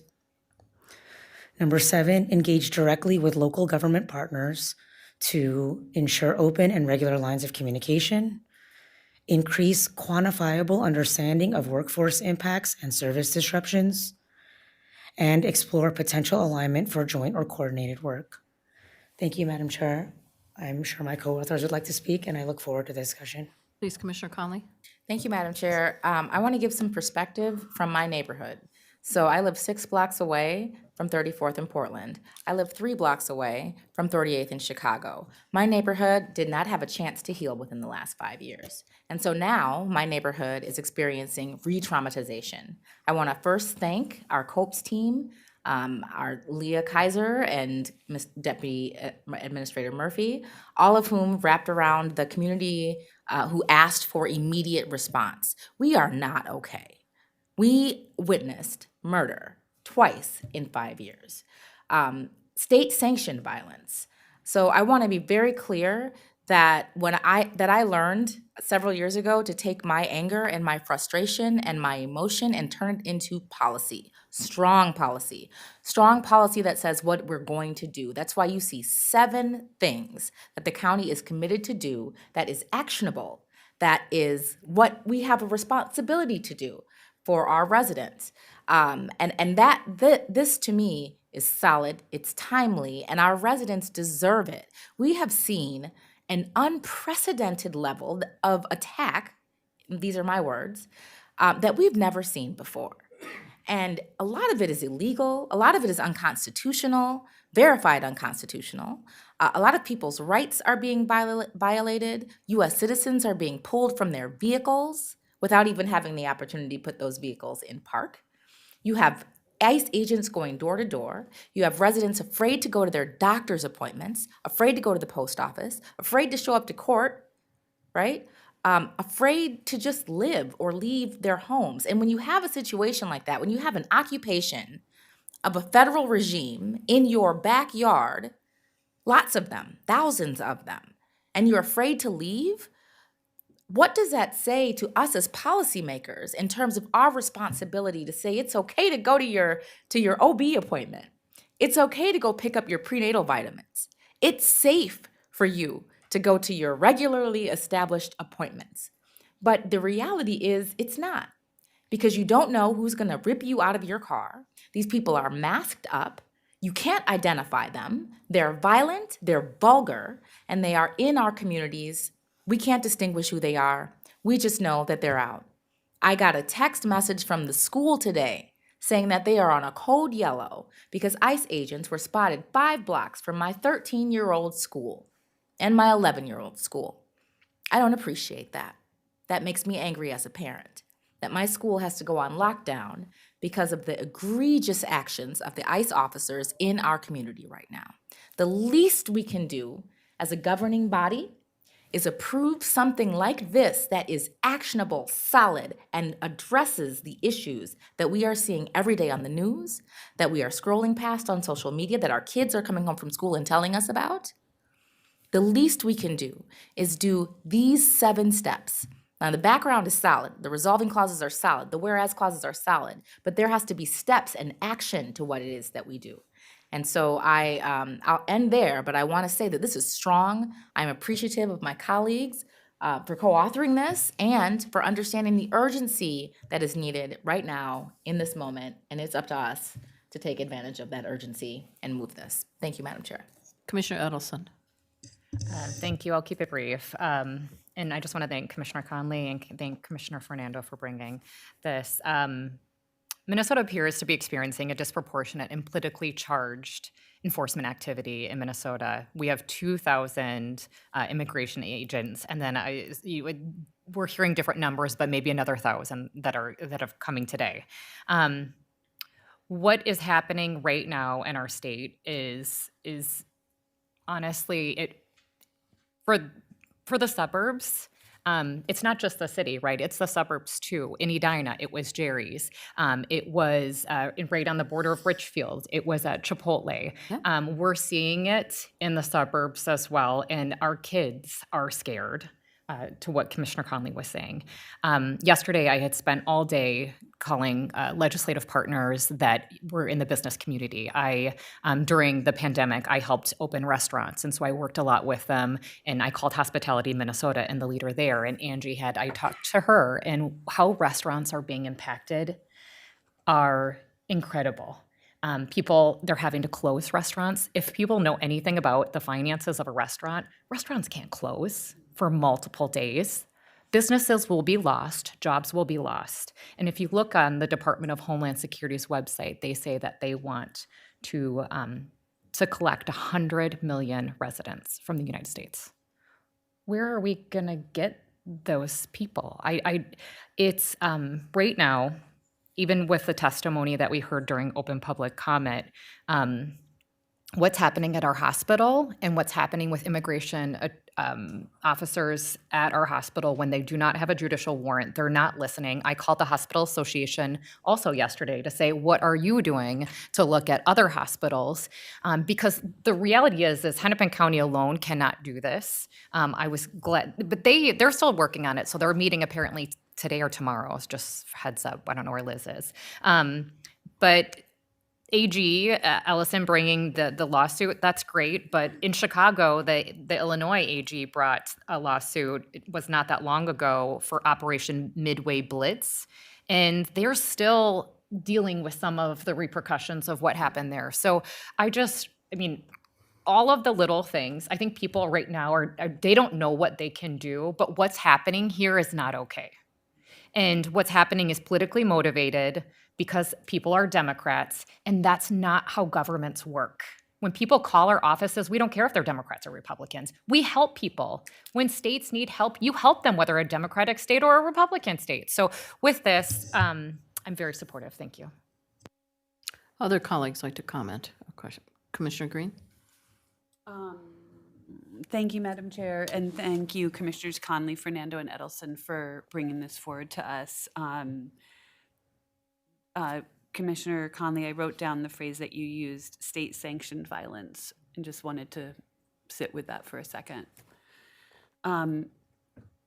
ICE has aggressively occupied our county and state and exercised the tragic murder of Renee Good and the subsequent escalation of attacks on our community. This is all unacceptable. We're navigating a dystopian landscape that we've all worked a good portion of our adult lives, I would bet, to prevent. Roving federal agents are completely unregulated. Abductions are happening built on racial profiling. But any one of us may be picked off the street at any moment and are then caught up in a multi-chambered tar pit is the word I used because it's sticky, like you can't get away from it. Tar pit of incarceration in mysterious locations with no expeditious or predictable process-driven way of connecting to your family and community, let alone a lawyer. ICE's presence in Hennepin County is a safety risk to all of our residents, regardless of immigration status. I appreciate this bar because it puts a clear plan in place that'll allow the county board and administration to stay on top of ICE's activities and coordinate with local jurisdictions to effectively support our workers and residents. I see this activity sort of taking place already, in the grassroots. And we, as a big and leading regional institution, need to do our part as fast as possible. So thank you. Thank you. Commissioner Lundy? Thank you, Madam Chair.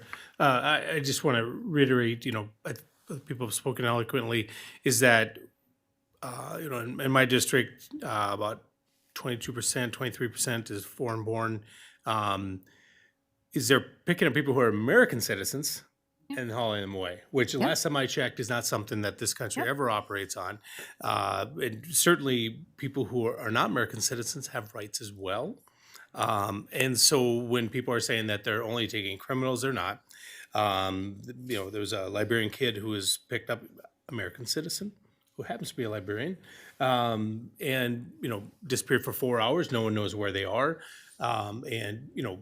Imagine if your kid, my kids, who are not in this category, so to speak, gone for 4 hours. No one gets to notice anything. Not even not a certain thing. If you are picking people up, you're supposed to have just cause. You're supposed to have many things, but most of all, just terrorizing people because of the color of their skin or because you believe they might be is certainly not appropriate. One thing as I've talked to people in my communities, many who have fled war, is that the government there would just disappear people. And people disappear for 3-6 months. They'd be arrested. You couldn't find out information. So that's where this trust factor comes in, where people are afraid, even though they may not be subject, because they are used to a country where people can just be picked up and disappeared and maybe never returned. And so when they see the country that they fled to behaving the same way, it causes nothing more than pain. It destroys trust at every level. If you talk to police departments, they're going to tell you that the things that they have worked to rebuild are getting destroyed by somebody who happens to wear a uniform and does not share the values or the care of the community that they do. And so I just ask people to think about that people who have come to this country legally, who have fled here because of civil war and unrest and a government that will decide to shoot. I want to highlight the people in Iran right now who are doing the same damn thing, where people are being slaughtered by the hundreds, and they're standing up for freedom, and they're asking this country to help them out when we're not even helping our own people who live here in the same manners that we want to help them. And I think that is wrong at every level. That sometimes freedom is tough, but you have to live up to it at all times, and that you have to stand up for it, I believe, at all times. And we're not standing up. So, and I hope that this resolution kind of gives that. And I just wish people would think outside of the politics and think about the human factor. That would be really nice for a change. I'm naively hopeful that might happen, but we all can just try to control our actions and stand up for those people who are being affected or potentially affected, because who knows what could happen tomorrow with the next person. Thank you, Madam Chair. Thank you. Commissioner Anderson. Thank you, Madam Chair. You know, I appreciate the comments, and we know that when ICE operates in this way, unpredictably, without transparency, it doesn't make our community safer. It, as has been mentioned, it keeps people from engaging in their community. People avoid clinics, they avoid going to public spaces. They won't call 911 for the things that they need to call 911 for. And the cost of not being able to respond because 911 and our police force is being drawn into places other than the true emergencies in the other true emergencies in our neighborhoods. This kind of enforcement destroys the trust that is needed to keep our community safe. I want to be really clear. The threat is not our immigrant neighbors. It is intimidation by our government. And when people see that they are being threatened, it pushes them into more dangerous situations. And so I'm really thankful that we are taking this action to address that directly. I also want to call out some very specific things. A few days ago, Secretary Noem stood at a podium that said, "One of ours, all of yours," calling direct quotes from fascist regimes from the 1930s. Today, the president wrote that the day of reckoning and retribution is coming. These are threats by the federal government against us. And we can't stand by and ignore that. This seems like a very deliberate strategy to provoke unrest and then use that to justify further, harsher government action.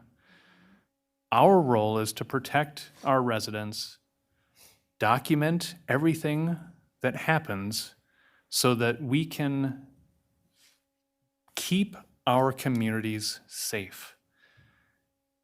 Real safety, the safety that we are trying to implement, is built on trust. And we cannot do that when we are facing a regime that just wants to enforce laws through intimidation and threats.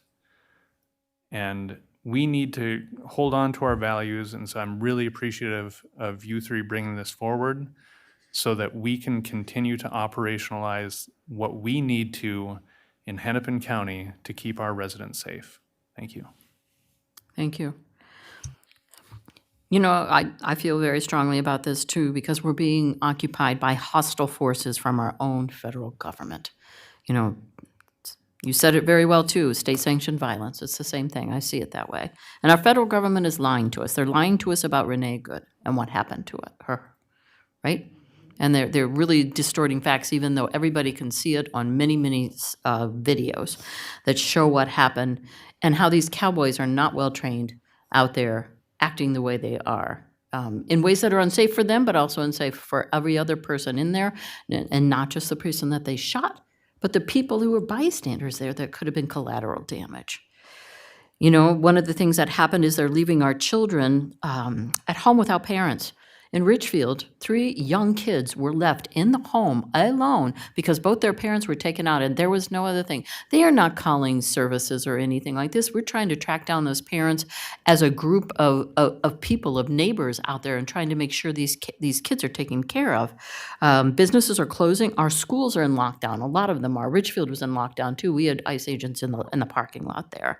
And there are huge attendance issues now. As I talk to the superintendents, people aren't showing up. They can't show up. They're too afraid. They may have gone in hiding with their families. Our office is getting a lot of calls, I'm sure my colleagues are, for food, for rent, for mortgages, because people are afraid to go out of their homes, even to go to work. And they're not letting their kids out to go to school either. So this is happening throughout my district. You know, it's not local, and I heard it's down in Olmsted County. I've heard about it in Anoka County, and so it's got to be happening outstate too. I just haven't heard those things feedback come back yet. We've had to be telling, and I've been making calls, telling all my brown and black residents, friends, and businesses to carry copies of your birth certificate and your passport because they're going to pick you up. They are picking up citizens. They are picking up Native Americans as well. And what do? They drive them around for a while, terrorize them, and drop them 20 miles away without a coat or any way or means to get back to where they're supposed to be. This is how they're treating people. Yeah, I'm just beside myself. But I want to make one real thing that's really clear. Our public safety from our cities, our counties, our state troopers, and our park districts are out there to make sure crowds are doing okay. They are not assisting ICE. I guarantee you that. In fact, they're speaking out against what's ICE doing. They see how ill-trained these people are and the civil rights violations that are going on. But they are out there. They are out there. They are also recording all this. They have the cameras. They will be on the right side of history when this finally comes down and ends. And so I just want to remind everybody, you know, what they are actually doing and that they care about the citizens and the immigrants of their communities. So I want to thank my colleagues for bringing this forward. And Angela, you want to make some further comments?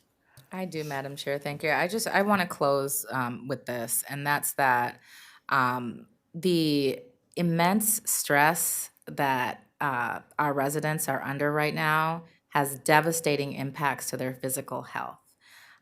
Stress levels that are consistently elevated, consistently high, with anxiety, fear, that is terrible for the physical well-being of our residents. So this all has future public health ramifications, in my opinion. There are a lot of people that are just not going to be okay physically.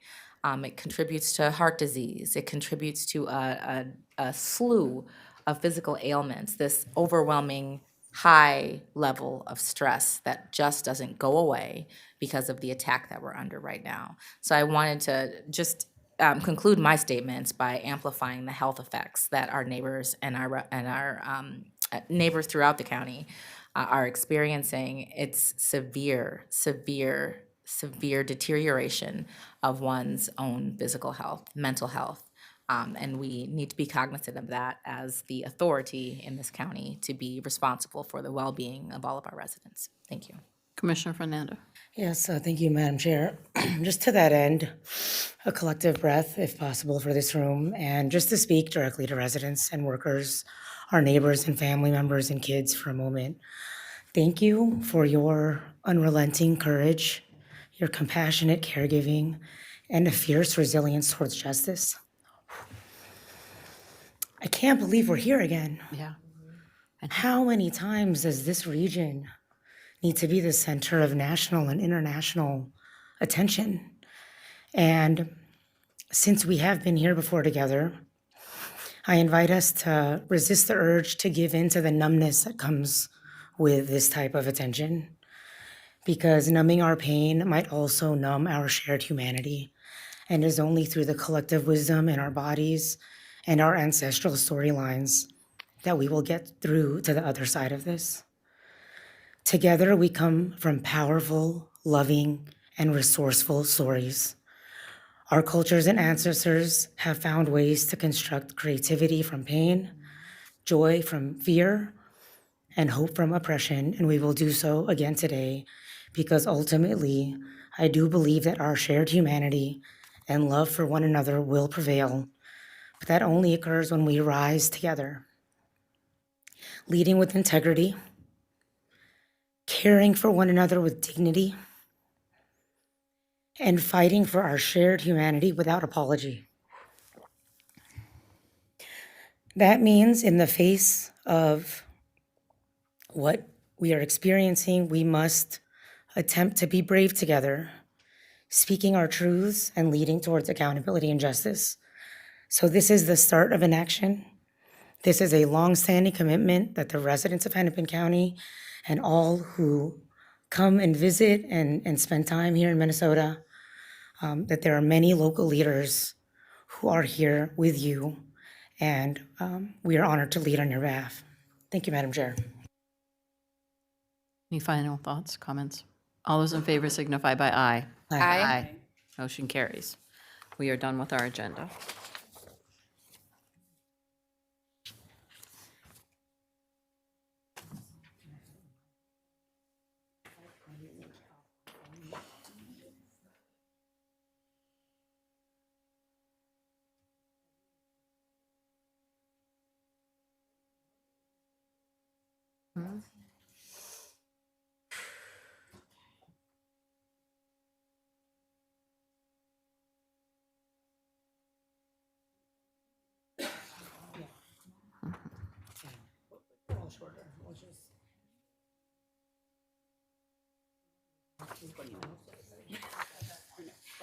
Yeah, that's a nice.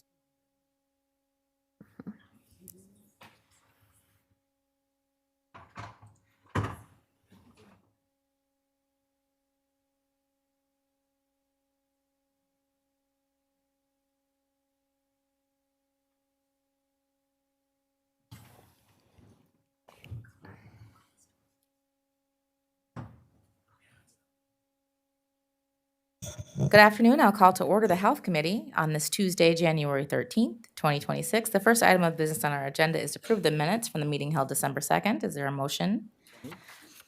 The minutes have been moved and seconded. Any corrections, comments on the minutes? Seeing and hearing none. All those in favor, please signify by saying aye. Aye. Any opposed?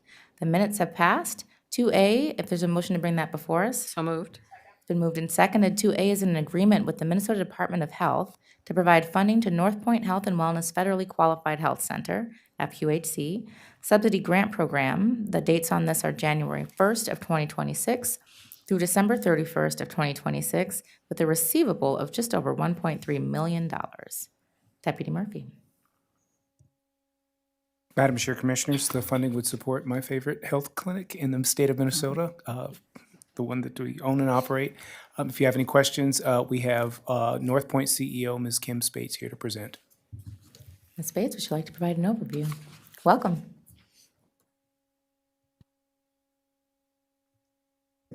Thank you, Madam Chair. Commissioners, Kimberly Spates from North Point Health and Wellness Center.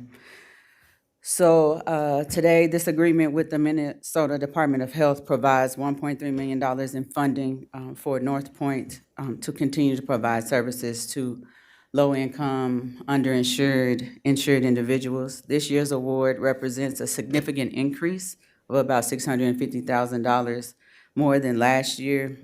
This was an appropriation that the state of Minnesota did for all FQACs across the state. We expect that this level of funding will remain in place, roughly $1.3 million through 2028. We'll be using those funds to continue to expand and support our medical and behavioral health services at our school-based clinics, enhance OB care coordination, provide financial counseling and healthcare coverage, navigation. As we know, later this year, there are going to be some additional rules and regulations that people are going to need to follow, and we want everybody to stay on their healthcare if they can. In addition to the programmatic support, we're also going to be doing some critical infrastructure investments in our Broadway Avenue location, where we're going to purchase some new dental chairs, expand our x-ray room, and we're also working to enhance our intake systems so that uninsured patients can enroll in coverage or our financial assistance programs. And we're seeking to continue to ensure access to vaccines and prescription medications for individuals experiencing gaps in coverage. This investment strengthens our ability to continue to provide culturally responsive, comprehensive care and reduce health disparities in our community. So if you have any questions, please let me know. Thank you. Thank you so much, and congratulations on the additional funding. Colleagues, questions or comments? Seeing and hearing none, all those in favor, please signify by saying aye. Aye. Any opposed? That item passes. That concludes our agenda. I'll declare us adjourned.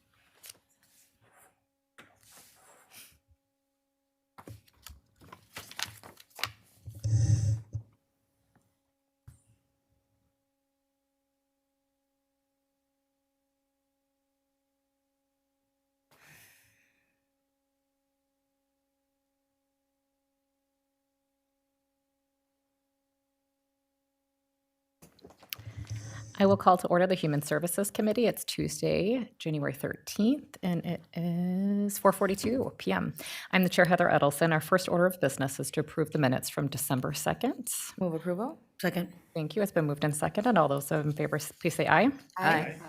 All right, the minutes have been moved. We have 3 items of new business before us today. If I could have a motion to get 2A through 2C before us, I will read them into the record. Second. They've been moved and seconded. Item 2A is the Human Services and Public Health Resolution, including contracts and amendments to contracts with providers.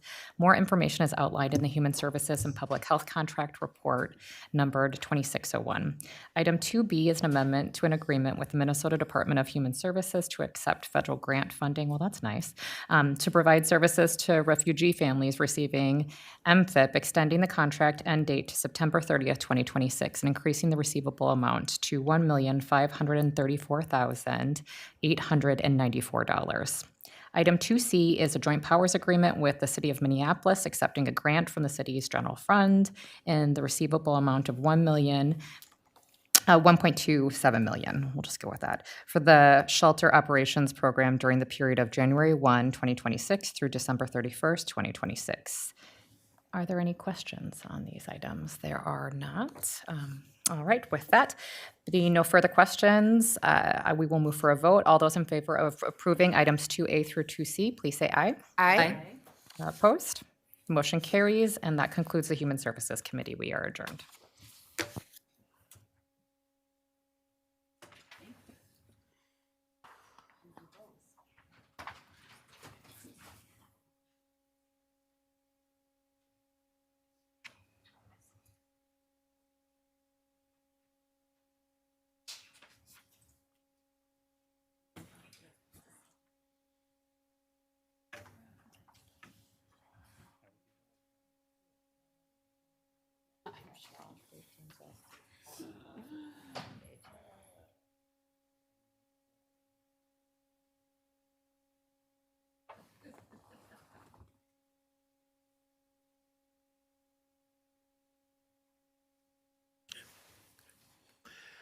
I'd like to call today's meeting of the Law, Safety, and Justice Committee to order.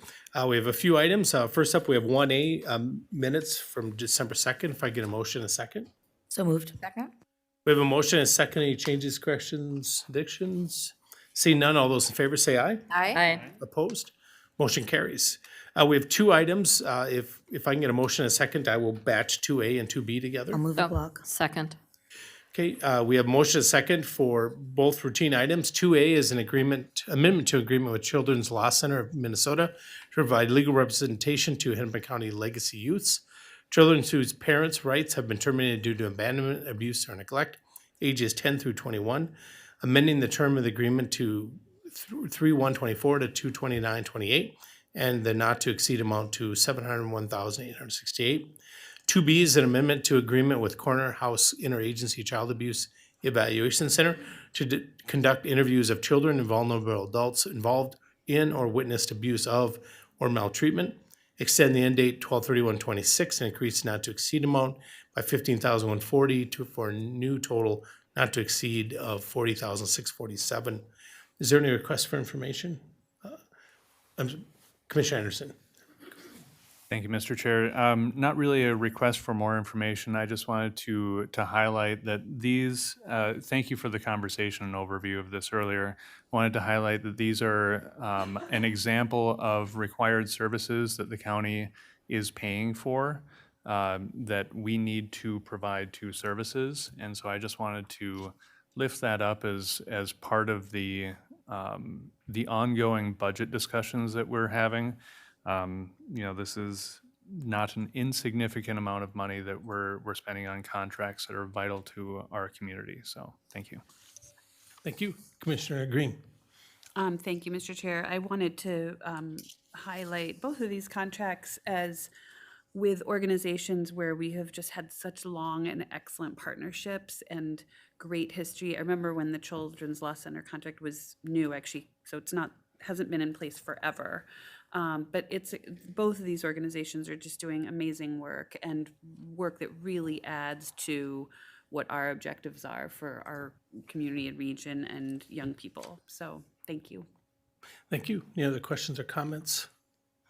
I just want to share a conversation I had with Ms. Guzman about, and I think for county staff at large, is just as we have these contracts that are individually with different departments, to see about harmonizing them across our budget so that we can start to say, okay, is there savings that we can have by having one contract, because it's all within Hennepin County, it's all taxpayers' money. And I think last month we had, I think a Children's Law Center had one with County Attorney's Office. I'm sorry, Corner House, right? Here we go. Corner House. And so not that there's anything wrong with them. I just think we should try to use that example that where we have contracts with one vendor across multiple places, we may see things that might be, I wouldn't say duplicative, but potentially opportunities for where we can combine contracts and save money, or else just be more operationally efficient. So anyway, any other questions, comments? See none, all those in favor of 2A and 2B, say aye, please. Aye. Opposed? Motion carries. And with that, the Law, Safety, and Justice Committee agenda is complete. Thank you.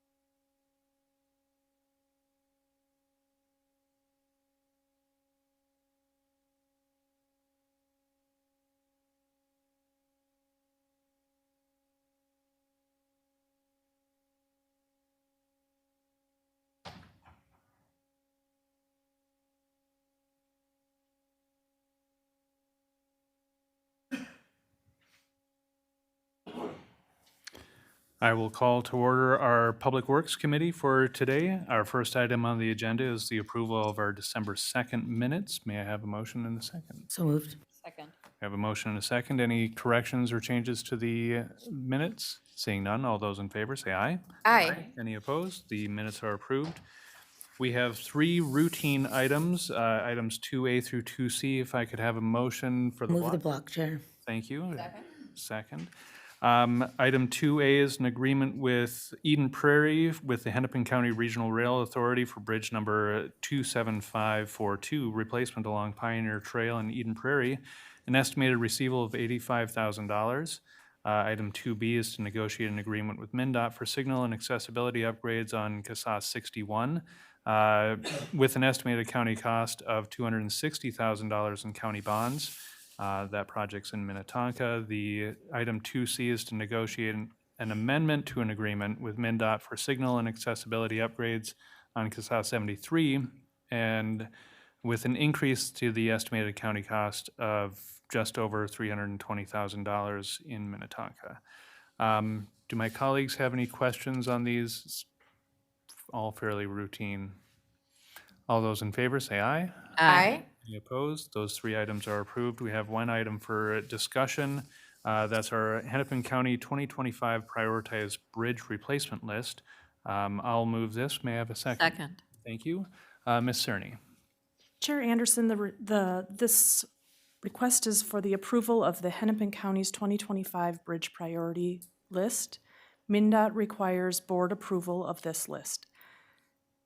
This list is developed from our annual bridge inspection program and to be considered for state and federal funding. This list is approved annually and is a key component in identifying capital bridge needs statewide. Thank you so much. Do my colleagues have any questions? As we approve this list every year, it is kind of a continuation of a 5-year rolling CIP type list. But I do see Commissioner Lundy and Commissioner Gattel. Thank you, Mr. Chair. I just had a question on the bridge over 169 between Brooklyn Park and Maple Grove. I don't know whose area it sits in. I know it's kind of right on the boundary. I also know it was damaged, and if we want to do anything with the transfer station, that bridge sits at, that's the spot. So I didn't know if that is be 2026. I think City of Maple Grove is taking the lead agency on it, but just curious. Chair Anderson, Commissioner Lundy, that is actually a MnDOT bridge. And so it would be part of the MnDOT responsibility. And as it relates to that project and that location, Hennepin County is in partnership with both the Minnesota Department of Transportation as well as the adjacent cities for the replacement of that bridge and that infrastructure in that area. Thank you. Commissioner Gattel. Yeah, I just want to say how complicated this gets to be sometimes because some of these are joint-owned bridges and trying to get the financing and the dollars through to do this. And at the state level, too, they can go and apply for grants and dollars, and we don't ever get enough to fulfill what we need for these. And the aging of these bridges is significant. And if we have to start, restricting bridges, and we have in the past, then it affects commerce. And we've already had enough hitting our economy now. And so I have brought this to the tab, which I sit on the Technical Advisory Board many, many times with lists of my counter cities and outstate counties and everything to show them what they have too. And they're astounded and they don't track these things. But I get a regular list from Carla. Thank you, Carla, and thank your staff for this to show that. And every time they do that, I get to bring that up and show and pass it around and say, what are we going to do about this? What are we going to fund, really decide to fund? And are we going to make bridges a priority? Once a bridge goes down, it stops traffic. That's it, right? And so we've seen enough of that in the past. We've seen enough restricted bridges too. But that may be our future if we don't get serious about making sure we're putting some dollars into infrastructure. Commissioner Edelson. Thank you. Commissioner Edelson. I just have a quick one. I thank you for this list. I'm really happy to see some of these bridges are definitely in my district. But the Hennepin Avenue Bridge, we're replacing that in 2027? The whole thing? Oh my goodness. Chair Anderson, Commissioner Edelson, we are not completely replacing the Hennepin Avenue Bridge. The reason this bridge is on this list is for a significant rehabilitation. And so we have been, again, working with in various different spaces to apply for federal and or state bonding in order to help increase the amount of work that we can do with the rehabilitation of the bridge. Well, thank you. I grew up with that bridge, so it was exciting, so thanks. Right. Any other questions or comments on the list? Seeing none, all those in favor say aye. Aye. Any opposed? That concludes our agenda. Thank you.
Good afternoon, almost evening. I will call to order this meeting of the Hennepin County Housing and Redevelopment Authority for Tuesday, January 13th, 2026.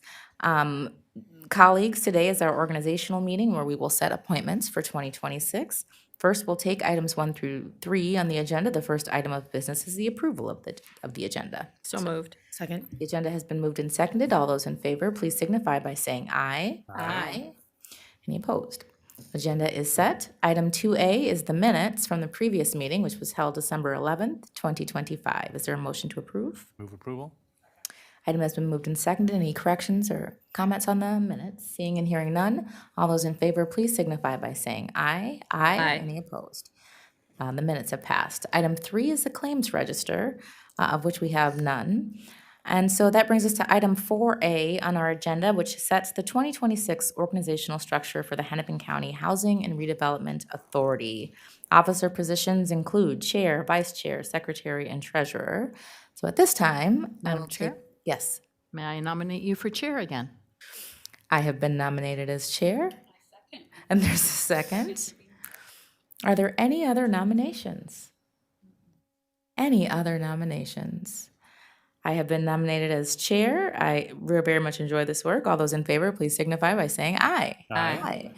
Colleagues, thank you so much. Over the course of the last year, we've done so much in housing and economic development, and I am proud of the work that our staff continue to do and have already begun in the 2 weeks we've been in 2026. So thank you for that. Next up is vice chair. Is there a nomination for vice chair of the HRA? I will nominate Commissioner Anderson. Thank you. It's been moved and seconded. Are there any other nominations? Any other nominations? All those in favor, please signify by saying aye. Aye. Any opposed? Welcome, Vice Chair Anderson. Would you like to say a few words? No. That is set. Colleagues, I would like to propose a slate for Secretary and Treasurer. Commissioner Lundy has been our Secretary in the past, and Commissioner Green has been our Treasurer. If you would like to continue those roles, ask for a motion to move that slate. So moved. It's been moved and seconded. All those in favor, please signify by saying aye. Aye. Any opposed? Thank you for your service to the HRA. Do you have a speech? Do you have a speech? The final item on our agenda today is to set the 2026 Hennepin County Housing and Redevelopment Authority meeting schedule, which was set by the board. Item 4B is before us. Is there a motion So moved. to approve? Second. It's been moved and seconded. Colleagues, any corrections or comments on that calendar or schedule? Seeing and hearing none, all those in favor, please signify by saying aye. Aye. Any opposed? Our calendar and schedule is set. That is the end of our agenda. I'll declare us adjourned.